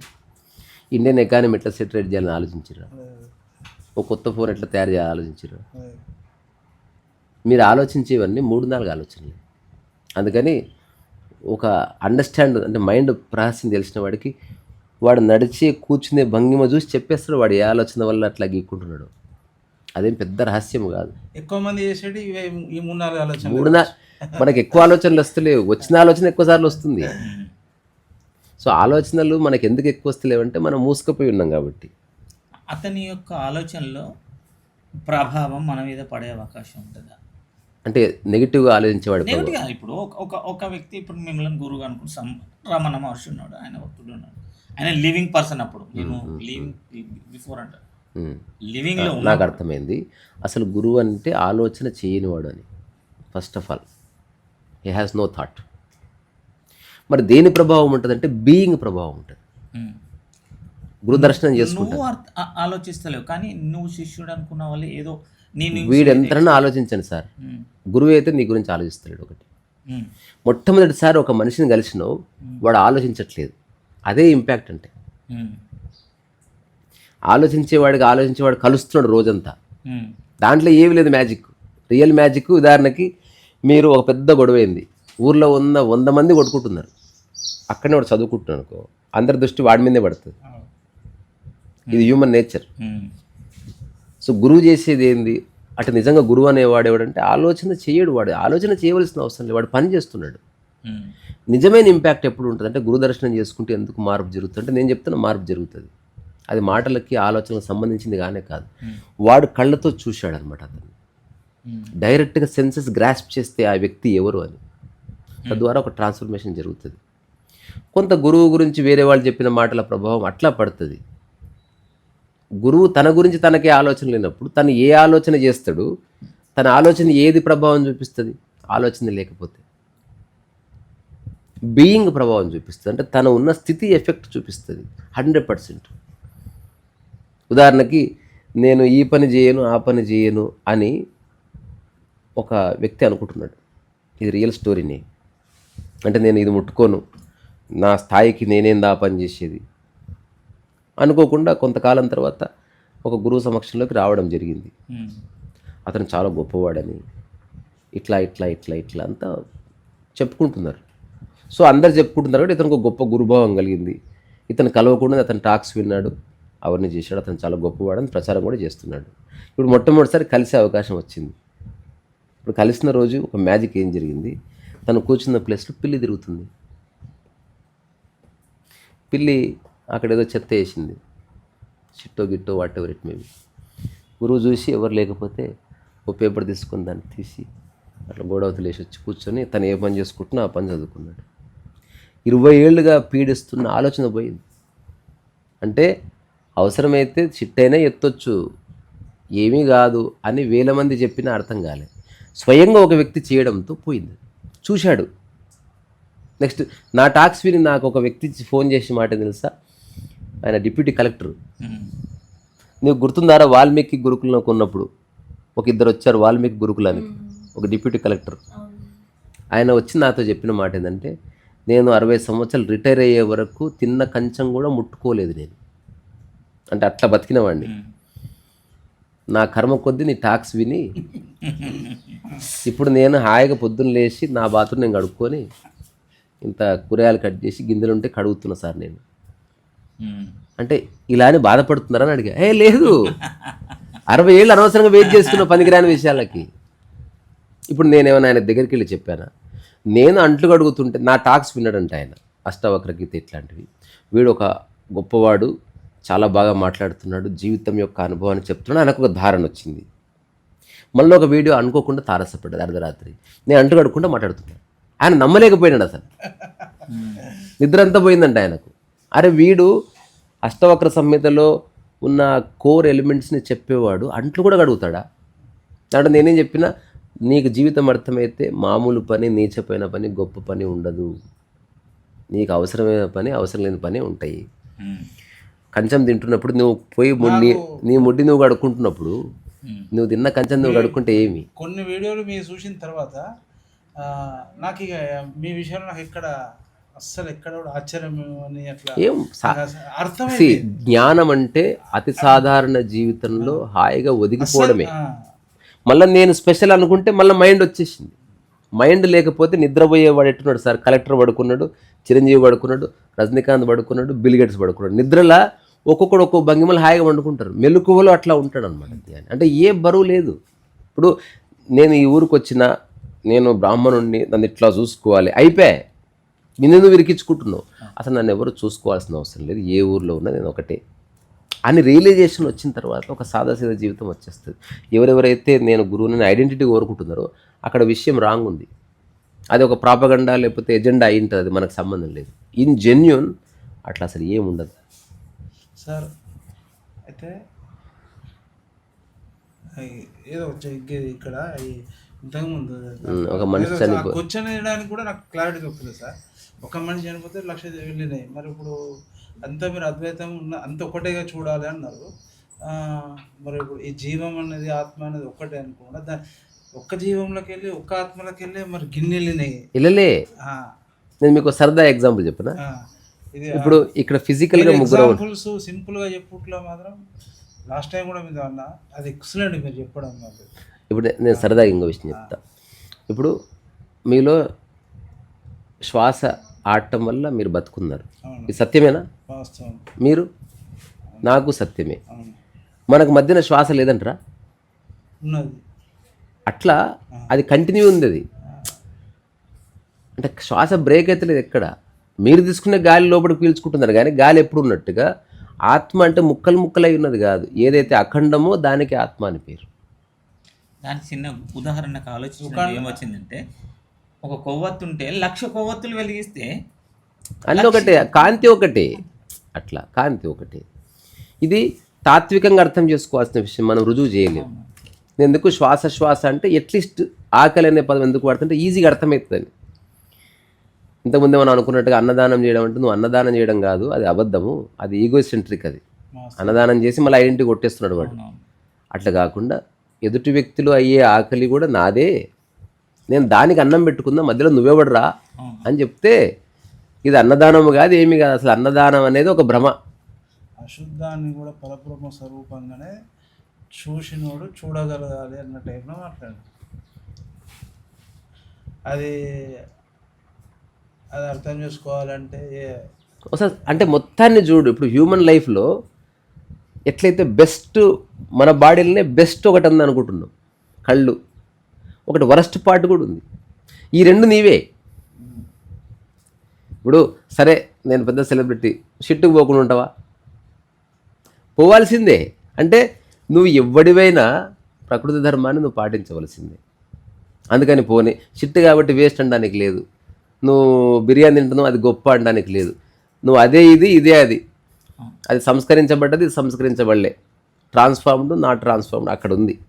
సార్ చదివి అనేది నువ్వు మంచి హోటల్లో ఒక 100 రకాల వెరైటీలు తిన్నా, అశుద్ధంగా మారిన పంది తిన్నా, అంతకుముందు అది కమ్మది ఉన్నది, దానికి అది కమ్మ అంతే. అంటే మనకి ప్రకృతి ఏం చెప్తుంది, ఏదైతే నువ్వు అసహించుకుంటున్నావో అది ఒక ఆహారమైంది, ఏది నువ్వు భయపడుతున్నావో అది పూజనీయమైంది, ఏదైతే మనిషి ఉండడానికి అవసరం లేదు, అవకాశమే లేదు, గర్భగుడి అయింది. నిన్ననే ఒక చిన్న ప్రశ్న ఒకరిని అడిగిన, ఆలోచించి చెప్పండి సార్, ఇప్పుడు మీ ఇల్లు పాతిల్లు ఉంటే కొంచెం కొత్త ఇల్లు కట్టుకుందాం, మళ్ళీ అది కూడా మార్చి కొంచెం మంచి రంగులు వేద్దాం అనుకుంటున్నాం అనే చర్చ వచ్చింది. నేను ఇట్లా ఎంతకాలం చేస్తారు, ఏదో ఒక ఇల్లు ఫైనల్ చేసుకోవచ్చు కదా అంటే, డబ్బులు ఉన్నాయి ఏం చేయాలి, మా ఊర్లో కూడా ఐడెంటిటీ ఉంటుంది, అందరికంటే మంచిగా ఉండాలి నా ఇల్లు అనుకోవడం తప్ప. సరే ఈ చర్చలో నేను పడను, ఎందుకంటే డబ్బులు నీవి ఇల్లు నీది కట్టుకో. ఇప్పుడు తిరుపతి వెంకన్న స్వామి దేవాలయం ఉంది కదా, ఆ దేవాలయం లోపల ఒక గర్భగుడి ఉంది కదా, ఆ గర్భగుడిలో దేవుడు ఉన్నాడు కదా. ఇప్పుడు ఆ దేవుడి పాయింట్ ఆఫ్ వ్యూలో దేవుడికి ఎప్పుడైనా అనిపిస్తుందా ఈ గర్భగుడి మారిస్తే బాగుండదు? కొన్ని వేల సంవత్సరాలుగా అలాగే ఉంది. అంటే దాన్ని అంగీకరించిండు అతను. అయితే నాకు చిన్న డౌట్, ఇప్పుడు తిరుపతికి వెంకటేశ్వరుడు నాగారాల్లో ఉంటాడు, మీ ఊళ్ళో ఉంటాడు, హైదరాబాద్లో ఉంటాడు, ఈ కోట్ల మంది తిరుపతికే వెళ్ళి వెంకటేశ్వరుడు అంటే మళ్ళీ ఇక్కడ ఉన్న అక్కడ ఉన్న ప్రతి గుళ్ళు అదే, మరి ఇక్కడ చేయకుండా అక్కడికే వెళ్ళి చేయటం వలన ఈ ప్రాణ ప్రతిష్ఠ జరిగే టైంలో అక్కడ కొన్ని రకమైనటువంటి సిద్ధులు ప్రాణ ప్రతిష్ఠ జరిగిందా, ఆ విగ్రహానికి కూడా ప్రాణ ప్రతిష్ఠ అవన్నీ జరిగాయి, జరిగింది ఏది లేదు. ఇప్పుడు అంతేందుకు మీ శరీరంలోనే అత్యంత ముఖ్యమైన భాగం ఏది?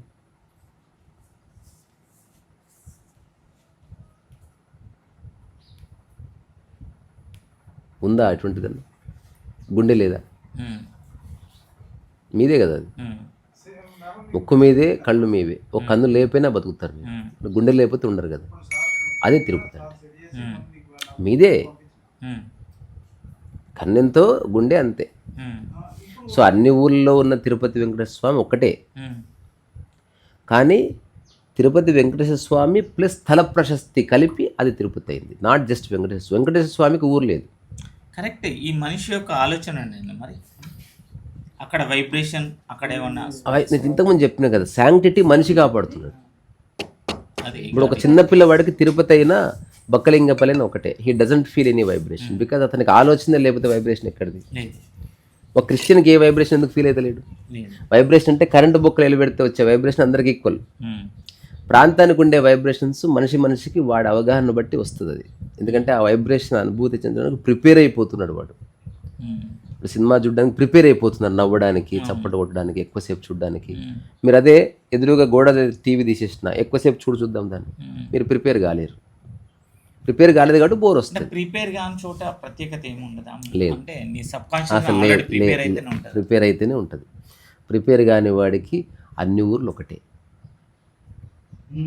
అంటే భక్తి యొక్క చివరి ప్రదేశం ఏంటంటే ఎక్కడుంటే అదే తిరుపతి. చెప్పిన మాటలలో ఉన్నదే అరుణాచలం, ఉన్నదే అరుణాచలం.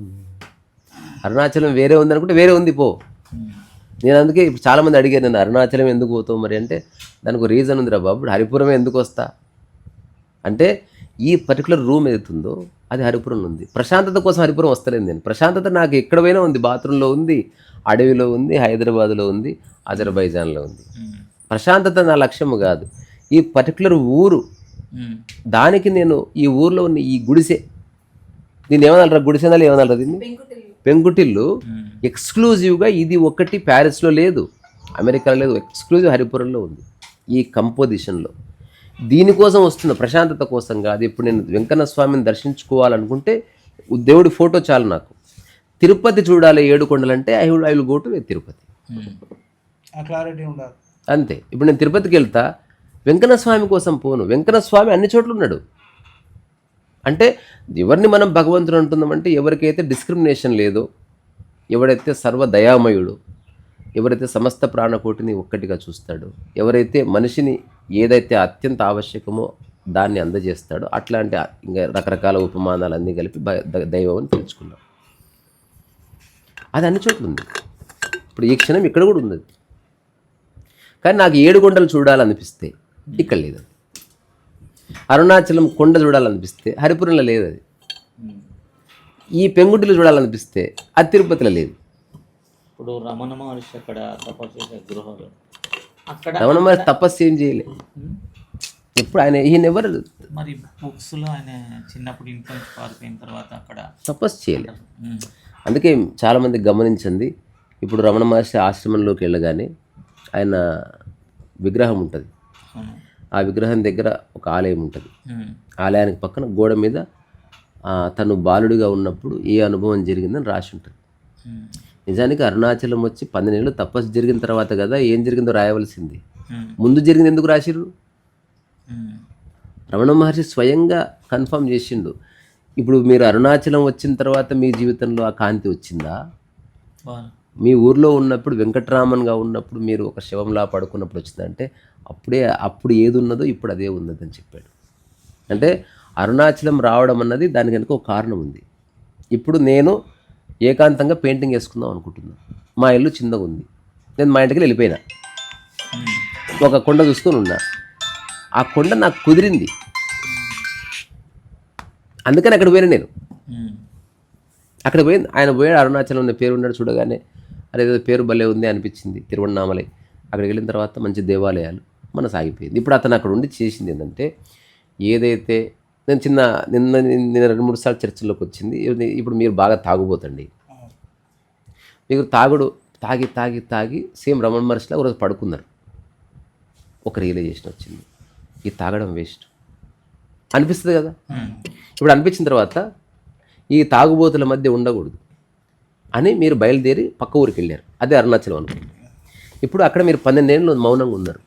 నిజానికి రమణ మహర్షి మౌనంగా ఉన్నట్టు కనిపిస్తున్నా ఆయన మాట్లాడడానికి ఏమీ లేదని చెప్పాడు. మౌనంగా లేడు ఆయన. మౌనంగా ఎవరు ఉండరు, అవసరమైతే మాట్లాడాడు. వాళ్ళ అమ్మ ఏడుస్తుంటే ఒక చీటి రాసిచ్చాడు, గుసగుసలాడాడు. ఎందుకంటే అప్పట్లాగా కెమెరాలు లేవు కాబట్టి 12 ఏళ్ళు ట్రాక్ చేసిన వాడు ఎవరు లేడు.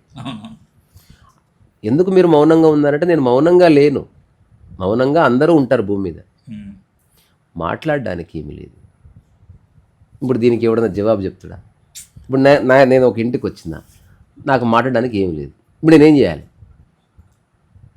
మౌనంగానే ఉండాలి. దానికి నాకు మాట్లాడడానికి ఉన్న మౌనంగా ఉంటే అది రిప్రెషన్, సాధన. రమణ మహర్షి సాధన చేయలే అసలు. రెండోది, ఆయన వచ్చిన 12 years చేసింది ఏంది? ఇది నేను నా అనుభవాన్ని జోడించి చెప్తున్నా.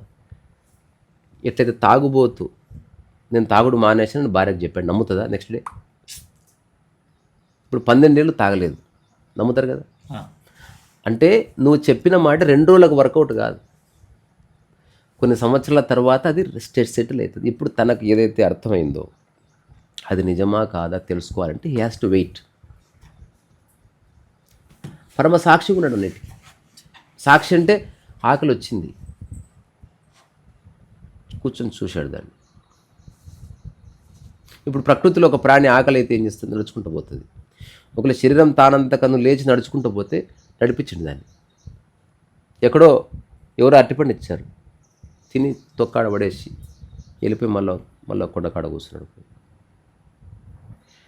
ఎవరు అడిగారు అసలు మీరు సాధన చేసేవాళ్ళు కదా, ఏం చేశారు మీరంటే, మీరు అనుకున్నట్టుగా చేయలేదు కానీ క్లుప్తంగా చెప్తాను ఇట్లా చెప్పాడు.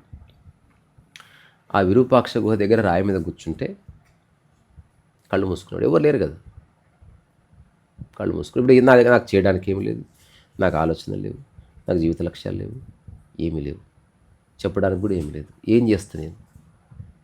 మీరైనా ఒక ఆడ కూర్చుంటారు. ఇప్పుడు దహన సంస్కారాలు అయిన తర్వాత ఎవడైనా ఏం చేస్తారు? కూర్చుంటారు, ఒక ఎక్కుతుంది. కూర్చున్నారు. ఇప్పుడు ఆయన చెప్పింది ఏంది? కళ్ళు మూసుకొని కూర్చున్న తర్వాత హీ నెవర్ ప్రాక్టీస్డ్ మెడిటేషన్.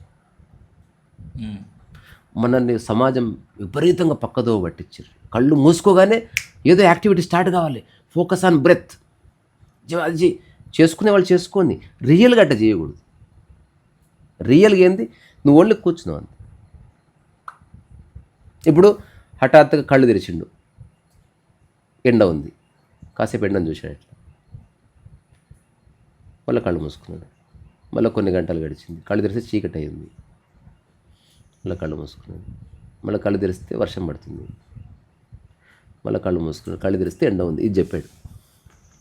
అంటే ఏం జరుగుతుందో దాన్ని చూస్తూ ఉన్నాను నేను.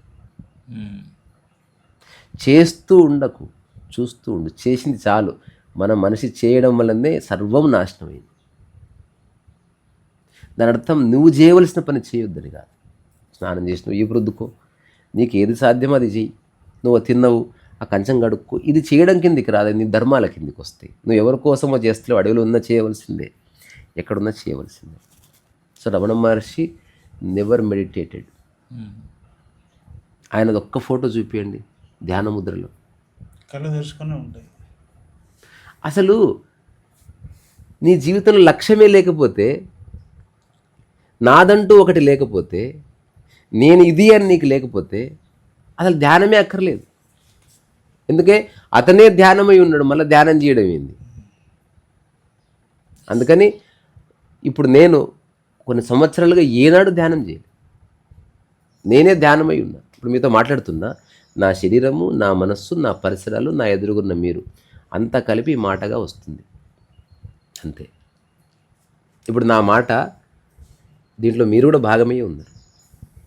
పైన తిరిగే ఫ్యాను, మనం కూర్చునే కుర్చీ, ఈ ప్రకృతి, నిశ్శబ్ద వాతావరణము, పక్కనే డిస్టర్బ్ చేయకుండా కూర్చున్న కన్నమ్మ, ఎవ్రీథింగ్ ఇస్. తర్వాత మీరు నా కోసం తెచ్చిన కొంచెం ఆలు బాత్, అంతా కలిపి మాటగా వస్తుంది. ఇప్పుడు నేను మాట్లాడినట్టు కాదుగా, మేధస్సు నాదైనా ఆ మేధస్సుకి కావలసిన శక్తిని ఇచ్చింది ఎవరు? ఇప్పుడు నేను పీల్చుకుంటున్న గాలి, నేను తిన్న ఆహారం, నా కోసం కొంత సేవ చేసిన వాళ్ళు, నేను మాట్లాడుతున్నానని చెప్పి గౌరవంగా ఎవరు డిస్టర్బ్ చేయకుండా ఉన్నవాళ్ళు, నేను మాట్లాడినంతసేపు మీరు నా దిక్కే చూస్తున్నారు. ఎందుకు? ఇదంతా కలిపి ఆ మాటకి ఒక ఊతాన్ని ఇస్తుంది కదా. ఇది అర్థం చేసుకుంటే జీవితంలో అహంకారం లేదు. ఇది నిజంగా అర్థమైందనుకో, మనకు మొత్తం మనిషి యొక్క 3 స్థితులు ఉన్నాయి. ముగ్గురు మనుషులు ఉన్నారనుకో, మొత్తం మానవ జాతిని 3 భాగాలు విడగొడితే 3 భాగాల మనుషులు, ఫస్ట్ భాగం అంటుంది నాకు ఎవరితో అవసరం లేదు. ఇది ఒక జాతి మాట్లాడుతుంది, నాకు ఎవరితో అక్కర్లేదు, నాకు వాడొద్దు వీడొద్దు. రెండవది, నాకు వాడితో పేచి ఉంది, వీడితో పేచి ఉందని చెప్తుంది రెండవ జాతి. మూడవ జాతి, ఇక్కడ నేను తప్ప ఎవరు లేరంటుంది. మొదటిదేమో నాకు అక్కర్లేదు ఎవడు, అంటే మనిషి ఉన్నాడు బట్ నాకు అక్కర్లేదు. రెండోది, మనిషి ఉన్నాడు వాడితో నాకు ప్రాబ్లం ఉంది. మూడోది, ఇక్కడ నేను తప్ప ఎవరు లేరు. నేను తప్ప ఎవరు లేరంటే ఇప్పుడు మీరు మీ ఇద్దరు నా మాటలో భాగమై ఉన్నారు. తద్వారా నేనంటూ స్పెషల్గా లేను. నాకు 2 చేతులు ఉన్నాయి, ఎడమ చేయి నాదే, కుడి చేయి నాదే. నా సమక్షంలో ఎవరున్నారో, నా సెన్సెస్కి ఏవేవి అందుతున్నాయో అవన్నీ నాలో భాగమయ్యే ఉన్నాయి. నేను భూమి మీద నడుస్తలేను, భూమిని మోసుకొని పోతున్నాను నాతో పాటు. నేను భూమిలో ఒకానొక అవిభాజ్య అంగము. నేను ప్రత్యేకంగా ఒక భూమిని కొనుక్కునేది లేదు, ఇది నాదని క్లెయిమ్ చేసేది లేదు, అక్కడ సాధించేది లేదు. కానీ నేను ఎక్కడో చోట ఉండాలి కాబట్టి ప్రస్తుతం ఇది నా భూమి, ప్రస్తుతం ఇది నా క్షేత్రమే తప్ప ఇది నాది అన్నది ఏమీ లేదన్న ఒక బలమైన స్ఫురణ అంతరంగంలో కలిగి అది స్థిరపడ్డ తర్వాత వ్యవహారం కోసం చెప్తాను, ఐప్యాడ్ ఎవరిది, నాదే. అట్లా దీనివల్ల ఏ పేచీ లేదు. చెప్పాలి, వ్యవహారం కోసం చెప్పకపోతే మళ్ళీ ప్రాబ్లం వస్తుంది. ఏ కులం నీదంటే వ్యవహారం కోసం చెప్తాను బ్రాహ్మణుడిని, కానీ నిజంగా తెలుసు అనామకుడిని. అట్లా సింపులే. ఇక్కడ ఎన్ని తెలుసుకోవాల్సిన అవసరం కూడా లేదు. నా ఇన్ని ఏళ్ళ అనుభవంలో తేలికైన విషయాలు రమణ మహర్షి గురించి ఏమేమో చెప్తారు కదా, ఆయన చేసింది ఒక్కటి చేయమను, ఒక్కటే. రెండోది రూపాయి ఖర్చు లేదు, సాధన అక్కర్లేదు, గొప్ప అందం అక్కర్లేదు, మేధస్సు అక్కర్లేదు, ఒక్కటి చేయమనండి. అది చెప్పి ముగిస్తా, మీరైనా చేయండి. అడగకుండా ఎవరికి ఏమి చెప్పొద్దు. ఇంత ఇదొక్కటి చేయండి సార్. ఇప్పుడు రమణ మహర్షి ఎవరు అంటే అడగకుండా ఎవ్వరికి ఏమీ చెప్పనివాడు. ఆయనతో 1000 ఏండ్లుండు ఉంటాడు అంతే, ఆయన తిప్పలుగా ఉంటాడు. నువ్వు అడిగితే నీకు అర్హత ఉంటే చెప్తాడు, లేకపోతే అది కూడా చెప్పడు. అర్హత ఉంటే ఉదాహరణకి మీ పిల్లవాడు అడుగుతున్నాడు, నాకు ఇప్పుడు రాకెట్ ఎట్లా తయారు చెప్పు డాడీ అని. నువ్వేం చెప్తావు, నీకు ఇంకంత వయసు రాలేదురా. అడిగినంత మాత్రాన చెప్పకూడదు. అదే రాకెట్ ఇంజనీరే అడిగాడు, అప్పుడు చెప్పు నాకు తెలియదురా అని చెప్పు. లేదా నీకు అంతకంటే గొప్ప సైన్స్ వస్తే నీకు అర్హత ఉంది, రేపు రా చెప్తాను నీకు. అందుకే రమణ మహర్షి 10 రోజులుగా ఒక ఆడామె వచ్చి వేడుకుంటుందంట, భగవాన్ నా దిక్కు కూడా చూస్తలేడు, నేను ఏడుస్తున్నా చూస్తలేడు, నేను ఏ పాపం చేసినా, అసలు ఎందుకు అంత ఆయన నిర్దయ నా మీద అని పళన స్వామికి చెప్తే, మాకు తెలియదమ్మా ఆయన ఏదో చెప్పాడంట. ఆయన ఎంత సాక్షి అంటే పక్కనే మనకి టీవీలో డైలాగులు వస్తున్నాయి, మనం ఎప్పుడు ఫీల్ కాము కదా. సేమ్ మనుషులు కూడా టీవీలో డైలాగులు అంతే. ఆమె ఏమనుకుంటుందో బుక్ చదువుకుంటున్నాడు, ఆయన తిప్పలకైనా కొండ మీదకి పోతున్నాడు, వస్తున్నాడు. పర్ఫెక్ట్ హ్యూమన్ బీయింగ్ అతను. ఆ తర్వాత ఎవరో వచ్చి చెప్పారు, ఇట్లా భగవాన్ ఆమె ఏడుస్తుంటే ఆయన అన్న ఒకటే మాట, ఆమె ఏడుపుకు నేనా ఏమిటి కారణం? ఆమె ఇక్కడ ఏడుస్తుంది, ఎక్కడున్నా ఏడుస్తుంది, ఏదో కారణం పెట్టుకొని ఏడుస్తూ ఉంటుంది. ఆమెకు నచ్చింది ఆమె చేస్తుంది, నాకు నచ్చింది నేను చేస్తున్నా. ఇప్పుడు ప్రతిదాన్ని రూసుకొని ఏడ్చిటామె ఆమె, ఏం జరిగినా రూసుకొని వాడిని నేను. అయిపోయింది కదా. ఇది ఇలా ఉండగా ఆమె ఏడ్చి ఏడ్చి ఏడ్చి ఏడ్చి ఎవరో చెప్పారు, భగవాను నువ్వు చెప్పింది విన్నాడు కదా, ఆయన చెప్పినప్పుడు వినిపోవాలి కానీ ఏంది ఆయన వెంటబడ్డావు, కూసో, నువ్వు డిస్టర్బ్ చేస్తుంటే కూర్చుంది ఆమె. ఇంతలో ఒక విదేశీయుడు వచ్చాడంట. అప్పుడే చెప్పులు వదిలి ఇట్లా మొహం కడుక్కొని లోపలికి రాగానే, భగవాన్ ఏదో అడుగుతాన్నావు, అడగడానికి వచ్చావని అడిగాడంట. దీంతో ఈమె గాలదు, 10 రోజుల నుంచి వచ్చిన నేను అంటే. ఆయన ఒకటే ప్రశ్న అడిగాడు, సాక్షి అనేది మీకు, నాకు, చిన్న పిల్లవాడికి అందరికి ఒకటేనా, వ్యక్తిని బట్టి వేరు వేరు ఉంటుందంటే అందరికి ఒకటే అంతే భగవాన్. వెళ్ళిపోయాడు. ఇప్పుడు ఈమెకు విపరీతమైన కోపం వచ్చింది. ఆబ్వియస్లీ 10 రోజులున్నా చెప్పట్లేదంటే అప్పుడు దానికి ఆయన ఇచ్చిన జవాబు, చెప్తే మాత్రం అర్థం చేసుకుంటుందా ఏమిటి? ఇప్పుడు ఎవరో షేర్ మార్కెట్ అని విన్నది ఒక వైఫ్, ఆమె అన్ఎడ్యుకేటెడ్. ఏమండి షేర్ మార్కెట్ గురించి చెప్పరా నాకంటే, చెప్పకూడదు అంట నేను కదా. నిజంగా షేర్ మార్కెట్ తెలుసుకోవాలని ఒకడు ఉంది, ఊరంతా తిరుగుతున్నాడు, వాడు నీకు చాలా జ్ఞానం ఉంది, నీ కాడికి రాలే, పోయి మరీ చెప్పాలి వాడికి. అది నిజమైన సహాయం అంటే, చేయడం కాదు, అర్హత ఉన్నవాడికి చేయాలి, లేకపోతే అపాత్రదానం అయిపోతుంది. సో ఇప్పుడు Bhagavan amazing person, greatest communication skills ఆయనవి. అడగకపోతే చెప్పేదే లేదు, ఫస్ట్ నియమం. అడిగినా అర్హత లేకపోతే చెప్పేది లేదు, రెండవ నియమం. మూడవది, అర్హత ఉన్న వాడికి అడగకపోయినా చెప్పు, ఇంతే. ఈ 3 పాటించు. అడగకపోయినా అర్హత ఉంటే చెప్పాలి.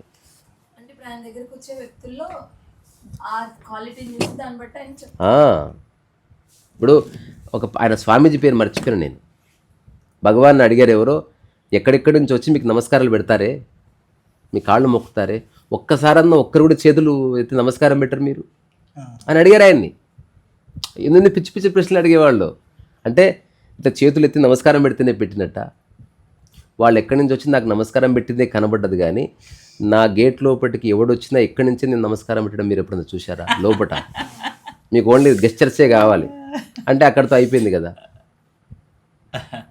ఇప్పుడు భగవాన్ ఏనాడైనా ఆయన పైన కుర్చీలో ఉంటాడు, అట్లా ఏర్పాటు చేశారు.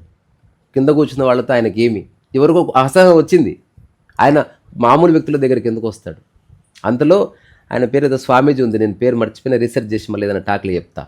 ఆయనకు అప్పటికి 80 సంవత్సరాలు 70 సంవత్సరాలు పై చిలుకు.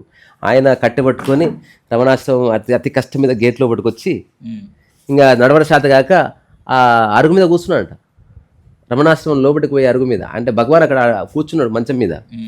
చూసి పరుగున పోయి అయ్యయ్యో మీరు ఎంత కష్టమైందని ఆయన కాళ్ళు మొక్కినంట, భగవాన్ కాళ్ళు ప్రెస్ చేసినంట, కాళ్ళు వచ్చినంట.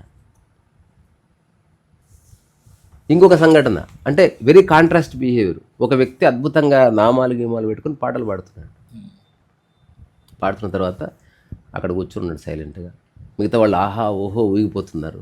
తిరుప్పాయో పాడుతున్నాడు వాటెవర్. ఎలా ఉంది భగవాన్ అని అడిగారంట. భగవాన్ ఎలా ఉంది చెప్పలేదు మీరని పాడినవాడు ఫేస్లో ఏ ఎక్స్ప్రెషన్ లేకుండా కొండ మీదకి వెళ్ళిపోయింది. బా సాక్షి భావన అంటే ఇదిరా భక్తుల యొక్క ఎక్స్ప్రెషన్. చూసావా, అసలు మనందరం పిచ్చోళ్ళలాగా మాయలో పడిపోయినాం. భగవాన్ చూసావా స్థిరంగా ఏం పట్టించుకున్నట్టున్నాడు. ఇది అయిపోయిన కొద్ది రోజులకి ఒక బ్లైండ్ మ్యాన్, అతనికి భగవాన్ ఎవరో తెలీదు, రమణాశ్రమం తెలీదు, అక్కడ జరిగే కార్యక్రమాలు తెలీదు, బ్లైండ్ బై బర్త్. ఎవరో అట్లా తీసుకొస్తే లోపల తీసుకొచ్చి కూర్చున్న తర్వాత అతను పాడుతున్నాడు ఏదో. భగవాన్ చదివేవాడు చూసి కుర్చీ మలుపుకొని మంచిగా చాలా బాగుంది కదా, బాగా పాడావు అని చెప్పి వెళ్ళిపోయాడు. ఇప్పుడు ఈ భక్తులకి కాన్ఫ్లిక్ట్ వచ్చాయి. అసలు ఆ వ్యక్తి పాడిన దాని ముందు ఈ వ్యక్తి పాడిన నథింగ్. ఇదంతా ఈ చూసే వ్యక్తులు రమణ మహర్షిని స్పెషల్ గా ఎలాగో చూసి ఇదంతా పోల్చుకోవడం వల్ల జరుగుతుంది. స్పెషల్గా చూడడంతో పాటు క్రిటిసిజము ఉంటుంది గురువుకి. ఎందుకంటే ప్రత్యక్షంగా కాంట్రడిక్షన్ కనిపిస్తుంది కదా, పక్షపాత ధోరణి కనిపించట్లే. ఇప్పుడు ఎవరిని అడగాలి, మళ్ళీ భగవాన్ అడగాలి. కాదు కాదు కాదు, దానికి ఆయన ఆన్సర్ ఇచ్చాడు బ్యూటిఫుల్గా. రియాక్షన్ తర్వాత సత్యం ఏంటనేది, ఫస్ట్ వచ్చిన వ్యక్తి ఆయన నా కోసం ఏమన్నా పాడడానికి వచ్చాడా, భగవాన్ మెచ్చుకుంటే 10 ప్రోగ్రాంలు వస్తాయని ఆయన పాడిందంతా కూడా. అందుకని నేను నా తిప్పలు వెళ్ళిపోయాను. కానీ సెకండ్ పాడిన వాడికి భగవాన్ ఎవడో తెలియదు, ఆ రమణాశ్రమం తెలియదు, ఆయన పాట కోసం పాడుతున్నాడు కాబట్టి ఆ పాట నేను మెచ్చుకున్నది, ఇందులో ఏముంది అన్న. ఇది ఒక సంఘటన, అంటే సునిశ్చిత దృష్టి. ఇంకొకసారి ఒక ఆయన మంచిగా నామాలు గీమాలు పెట్టుకొని మంచిగా ఏమంటారు కుర్తా పై పంచధోతి పెట్టుకొని మంచిగా కడియం గిడియం పెట్టుకొని వచ్చాడంట. ఆయన పండితుడు, రమణాశ్రమం అక్కడ అరుణాచలంలో ఉండేవాడంట. ఆయన సమ్ అడయార్ అట్లా ఏదో పేరు ఉంటుంది అతను. వచ్చిన తర్వాత హఠాత్తుగా చర్చకి ద్వారం ఓపెన్ అయింది.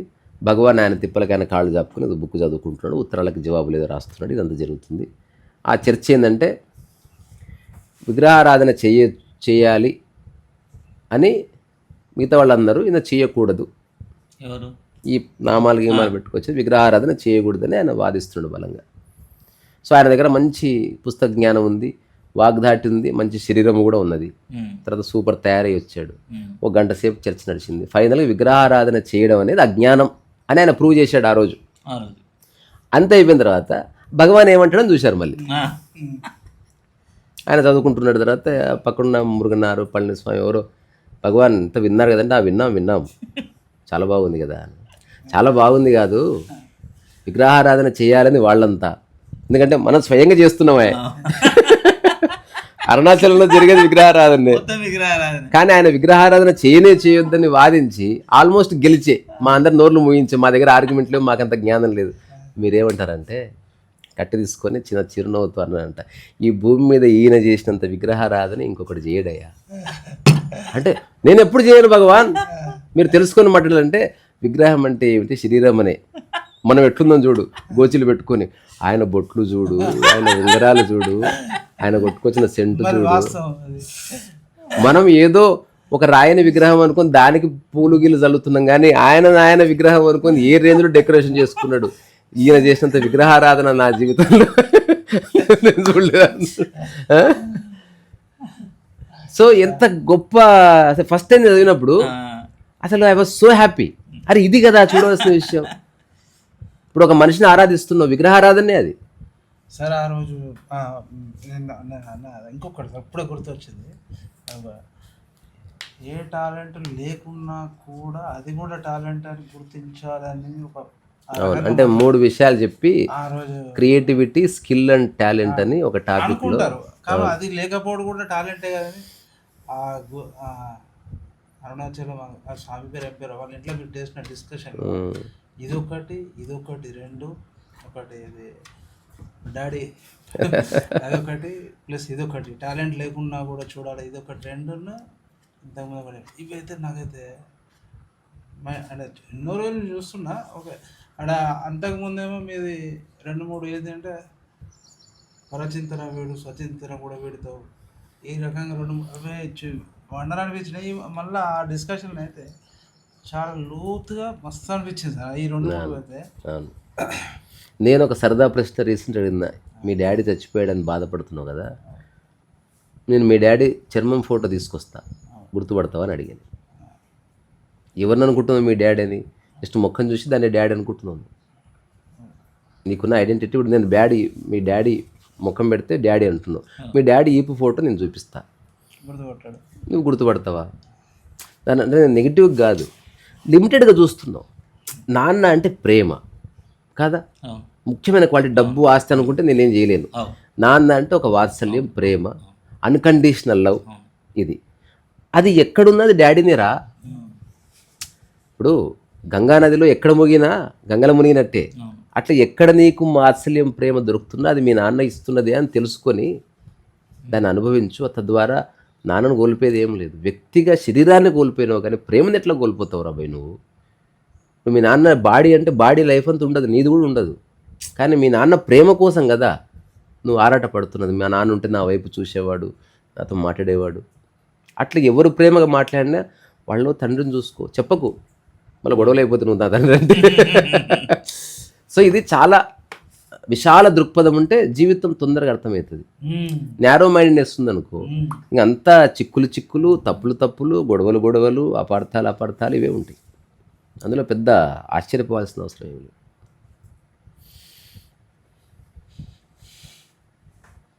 అట్లా. సో ఈరోజు మనం రకరకాల టాపిక్స్ మాట్లాడుతుంది.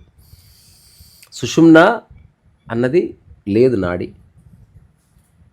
సుషుమ్న అన్నది మీరు వర్తమానంలో మీ మనస్సు, శరీరం, పరిసరాలుండి స్వార్థము అంటే ఐడెంటిటీ కానీ అటాచ్మెంట్ కానీ లేకపోతే సుషుమ్న ఓపెన్ అవుతుంది. సుషుమ్న అంటే అక్కడ మీరు లేరు, ఎగ్జిస్టెన్సే ఉందని అర్థం. ఇప్పుడు ఉదాహరణకి నాకు అటాచ్మెంట్ లేదు, నాకు ఐడెంటిటీ లేదు, స్వార్థము లేదు. నన్ను గుడి ఇనాగ్రేషన్ చేయమన్నారు, నేను ఇనాగ్రేషన్ చేస్తున్న వ్యక్తికి ఈ 3 లేవు. ఏం లేవు చెప్పండి? ఐడెంటిటీ లేదు, అటాచ్మెంట్ లేదు, స్వార్థము లేదు. అప్పుడు ప్రకృతే కట్ చేస్తుంది. అక్కడ మనిషి లేడు. అట్లా ఇప్పుడు నేను మా కన్నమ్మ గోశాలకు నేను టెంకాయ కొట్టినా, నాకు ఐడెంటిటీ లేదు, అటాచ్మెంట్ లేదు, నాకు స్వార్థము లేదు. ఇప్పుడు కొట్టింది ఎవరు? స్వయంగా ప్రకృతే కొట్టింది ఆడంతే. అందుకని బ్యూటిఫుల్ ఈవెంట్ అది. ఇది చాలా చిన్న విషయం కానీ అర్థమైతే జీవితంలో గొప్ప ప్రగతికి ద్వారం ఓపెన్ అవుతుంది. అంటే చాలా సమస్యలు దూదిపింజలాగా అర్థం అయినట్టే ఉంటుంది. కానీ ఎంత ఇప్పుడు మీ దగ్గర సపోజ్ నేను వచ్చిన, మీ ఇద్దరం వచ్చిన, వీడియోలలో ఎంతోమంది వస్తున్నారు, ఎంతోమంది ఫోన్ చేస్తున్నారు. చాలామందికి అర్థమైనట్టే ఉంటుంది, అర్థమవుతుంది. అయినా కూడా కంప్లీట్గా ఆచరణ మాత్రం ఎవరితో కాదు. మీకు అవుతున్నది, అవుతుంది. ఎప్పుడైతుంది? ఇప్పటి వరకు తన యొక్క రకరకాల యాక్టివిటీస్, దానికి స్పందించే మనసు ఇవన్నీ ఉంది కదా. నేనంట అట్లీస్ట్ ఒక 3 రోజులు ఒక గది నుంచి బయటికి రాకు, మళ్ళీ ధ్యానం చేయమని చెప్తలేను.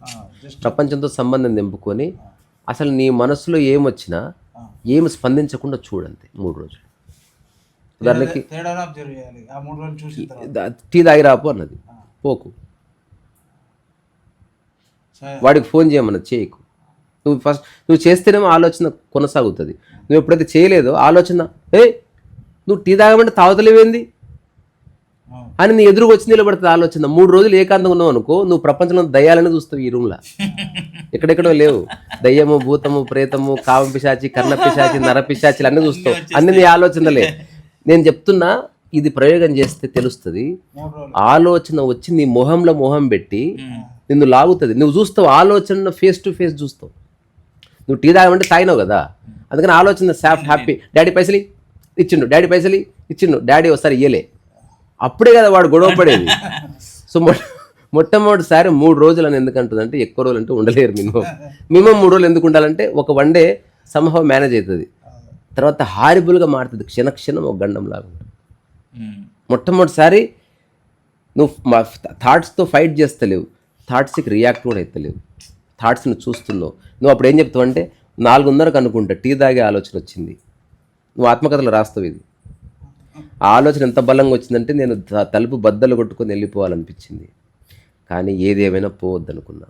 కానీ మళ్ళీ హాఫ్ అన్ అవర్కి మళ్ళీ వచ్చింది థాట్, మళ్ళీ పడుకున్నప్పుడు వచ్చింది, అర్ధరాత్రి అంతా నా చుట్టే తిరుగుతున్నది అది.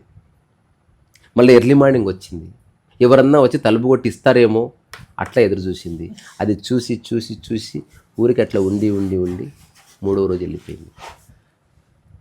ఇది ఆత్మకథలు ఒక్క తాటే. ఇప్పుడు రమణ మహర్షి అంటే ఎవరు? సాక్షి అంటే ఆలోచన ఏదన్నా రాని హాయిగా అదేదో వచ్చిందిలే. మీ దగ్గరకు వచ్చిన ఒక అతను ఒకటి హైలైట్ చెప్పింది సార్, మీ టాక్స్ వీడియోస్ వినడం వల్ల చూడడం వల్ల ఒక ప్రమాదం ఏమున్నది అంటే ఆచరణలో పెట్టకపోతే అక్కడ ఒక ఫిలాసఫర్ ఫిలాసఫర్ కానీ అది కూడా ఎక్కువసేపు ఎవడు విన్నాడు. మాట్లాడినట్టు అనిపించింది. అవును, కరెక్ట్ కరెక్ట్. అది నేనే చెప్తుంది. ఇప్పుడు నేను ఫిలాసఫర్ అనేదానికి నేను అగెనిస్ట్. నాకు ఏ ఫిలాసఫీది ఇక లేదు, మీకు లేదు, మీకు వర్తించదు. నాకే ఫిలాసఫీ తెలుసు. నిజంగా ఎవడన్నా వచ్చి ఫ్రెడ్రిక్ నీషే గురించి చెప్పంటే పావుగంట కంటే ఎక్కువ చెప్పలేను. ఓ బుక్ చూసి చెప్తా, నాకు గుర్తు లేదు.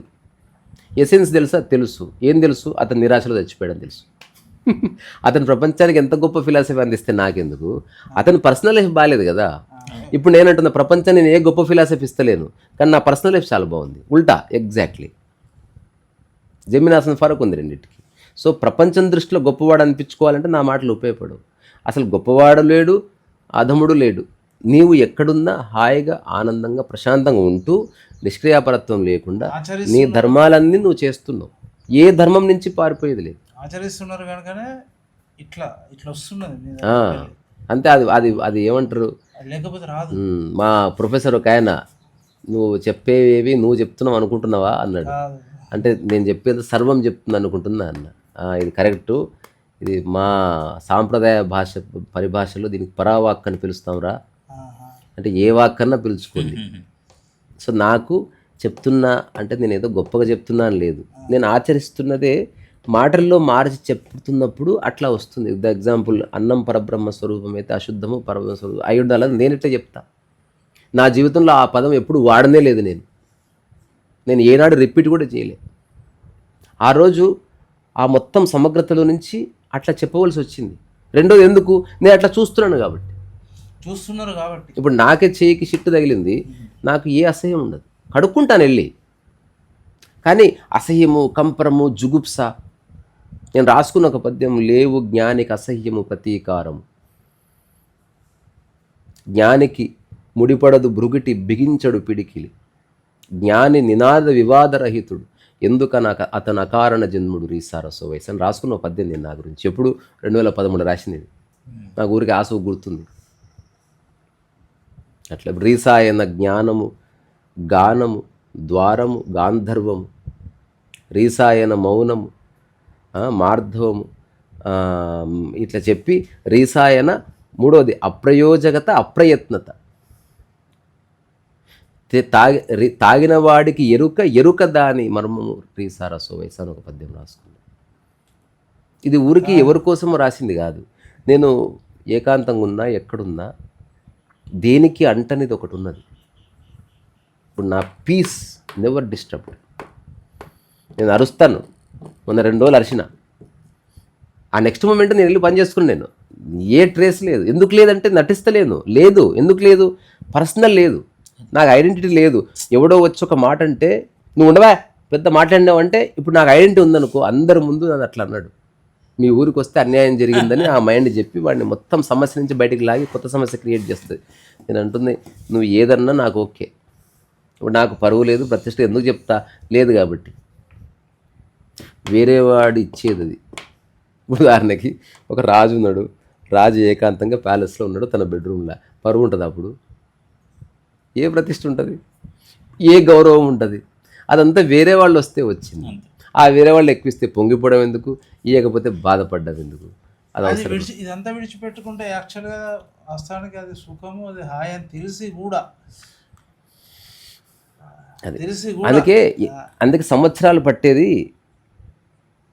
మనకైన అవగాహన సెటిల్ అవుతుందా కదా చెక్ చేసుకోవడానికి. ఎక్కువ టైం పట్టేది సత్యం తెలుసుకోవడానికి కాదు, సత్యం స్థిరపడడానికి టైం పడుతుంది. ఉమ్. ఇప్పుడు నేను ఆనందంగా లేను ఒక స్థితి, నాకు ఆనందం అంటే ఏంటో తెలిసింది రెండవ స్థితి, అది వచ్చి పోతుంది. ఇప్పుడు మూడవది ఏం తెలుసా, ఆనందం వచ్చింది ఇంకా పోలే. ఇప్పుడు అది పోలేదంటే 2 ఏళ్ళు చూస్తున్నా, రకరకాల సందర్భాలు వచ్చినాయి, అయినా నేను డిస్టర్బ్ కాలేదు, చూస్తున్నా. 6 ఏళ్ళు అయింది, ఇంకా చాలా సందర్భాలు వచ్చినాయి, చూస్తున్నా. 10 ఏళ్ళు అయింది, ఇక ఇది పోదురా, ఇది నేను స్వయం ఆనంద స్వరూపమే, పో అయిపోయింది.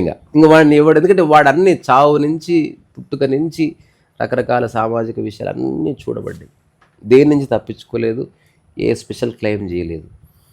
అది వ్యక్తి, నేనంటే అది ఇచ్చ, వాడు నిజంగా ప్రశాంతంగా ఉండాలనుకుంటున్నాడు అనుకుంటే ఖచ్చితంగా మార్గం దొరుకుతుంది.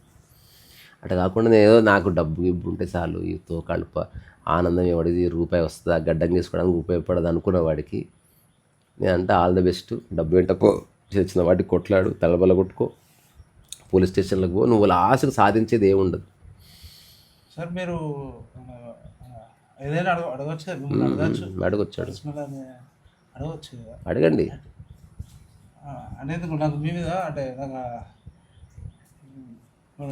మిమ్మల్ని అంటే నేను ఇట్లా ఇట్లా చూస్తా, అంటే మీ వేరే అనేది మిమ్మల్ని ఇట్లా చూడ ఇట్లా అనేది నా ఉద్దేశం ఏంటంటే మట్టి అద్వైత భావనతోనే మీరు వాళ్ళ పిల్లలు వద్దనుకున్నారు అన్నట్టు ఇదివరకు. అవును, అద్వైత భావనతోనే అదే కదా, అంతేనా సార్?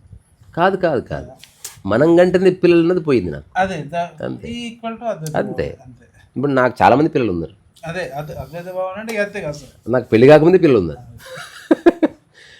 వాత్సల్యానికి రక్తం ఎందుకు, పరంపర ఎందుకు, వంశచరిత్ర ఎందుకు? ఇప్పుడు అసలు ఏ ప్రాణం లేని ఒక ఐఫోన్ని ప్రేమిస్తున్నారే ఈ మనుషులు. ఎవడో తయారు చేయని దాన్ని కొనుక్కొని నాదనుకుంటున్నావు, కంటికి రెప్పలా చూసుకుంటున్నావు. అరే ఒక ప్రాణం ఉండి, సరే దమాక్ బాగాలేదు, కొంచెం పిచ్చి పిచ్చి పనులు చేస్తారు, ఒక పెద్ద హృదయంతో సరే తీవకే పడు. ఇప్పుడు తండ్రి ఎట్లా చేస్తాడు? నాకైతే అంత అకామిడేటివ్ బిహేవియర్ ఉంది, నాకు ఏ అలసట రాదు, విసుగు రాదు. I understand. నేను మామూలుగా తండ్రి ఎట్లా అట్లా బిహేవ్ చేస్తా, నేను ఏది ఇంపోజ్ చేయను. ఇట్లా ఉంటే బాగుంటుంది అబ్బాయి, ట్రై చేసి చెప్తా. అయినా బాధపడే ఉద్దేశం వాడుకుంటే సరే బాధపడుకోపు అంట. ఏది వస్తుంది నాకు వచ్చి నష్టం కనిపిస్తలేదు అట్లా. ఇప్పుడు మా కన్నమ్మ గోవులు ఉన్నాయి, అరే ఒకసారి లాస్ట్ మాట. ఇప్పుడు మనం గోవులు తెచ్చుకుంటాం కదా, వాటికి పేర్లు పెట్టుకుందాం మనం. ఉన్నాయి కానీ ఇప్పుడు మా ఇంట్లో పిల్లి ఉంది, దాని పేరు విశేష, అట్లా. ఇక్కడేనా ఇప్పుడు అది మీ గోశాల బ్యాక్ సైడ్ ఇక్కడే. మరి ఇక్కడ గోశాల పెడితే మరి దాని నిర్వహణ మీరు ఉండడం హైదరాబాద్ ఉంటున్నారు కదా. సాధన వల్ల ప్రశాంతత రాదు, సాధన వల్ల ధ్యానము రాదు, సాధన వల్ల ఆనందము రాదు, సాధన వల్ల నిద్ర రాదు, సాధన వల్ల ఆకలి రాదు, సాధన వల్ల ఏ జీవితానికి సంబంధించిన పరమోత్కృష్టమైనవి రావు, సాధన వల్ల సుషుమ్న రాదు, సాధన వల్ల మనసు శాంతించదు. జస్ట్ అటాచ్మెంటు, ఐడెంటిటీ, వీటి మధ్యన స్వార్థం, ఈ 3 పడిపోతే అక్కడ ఉన్నది ఎవరు? ఇది క్వశ్చన్. ఇది ఎవరికి కూడా ఆలోచించుకోవాలి.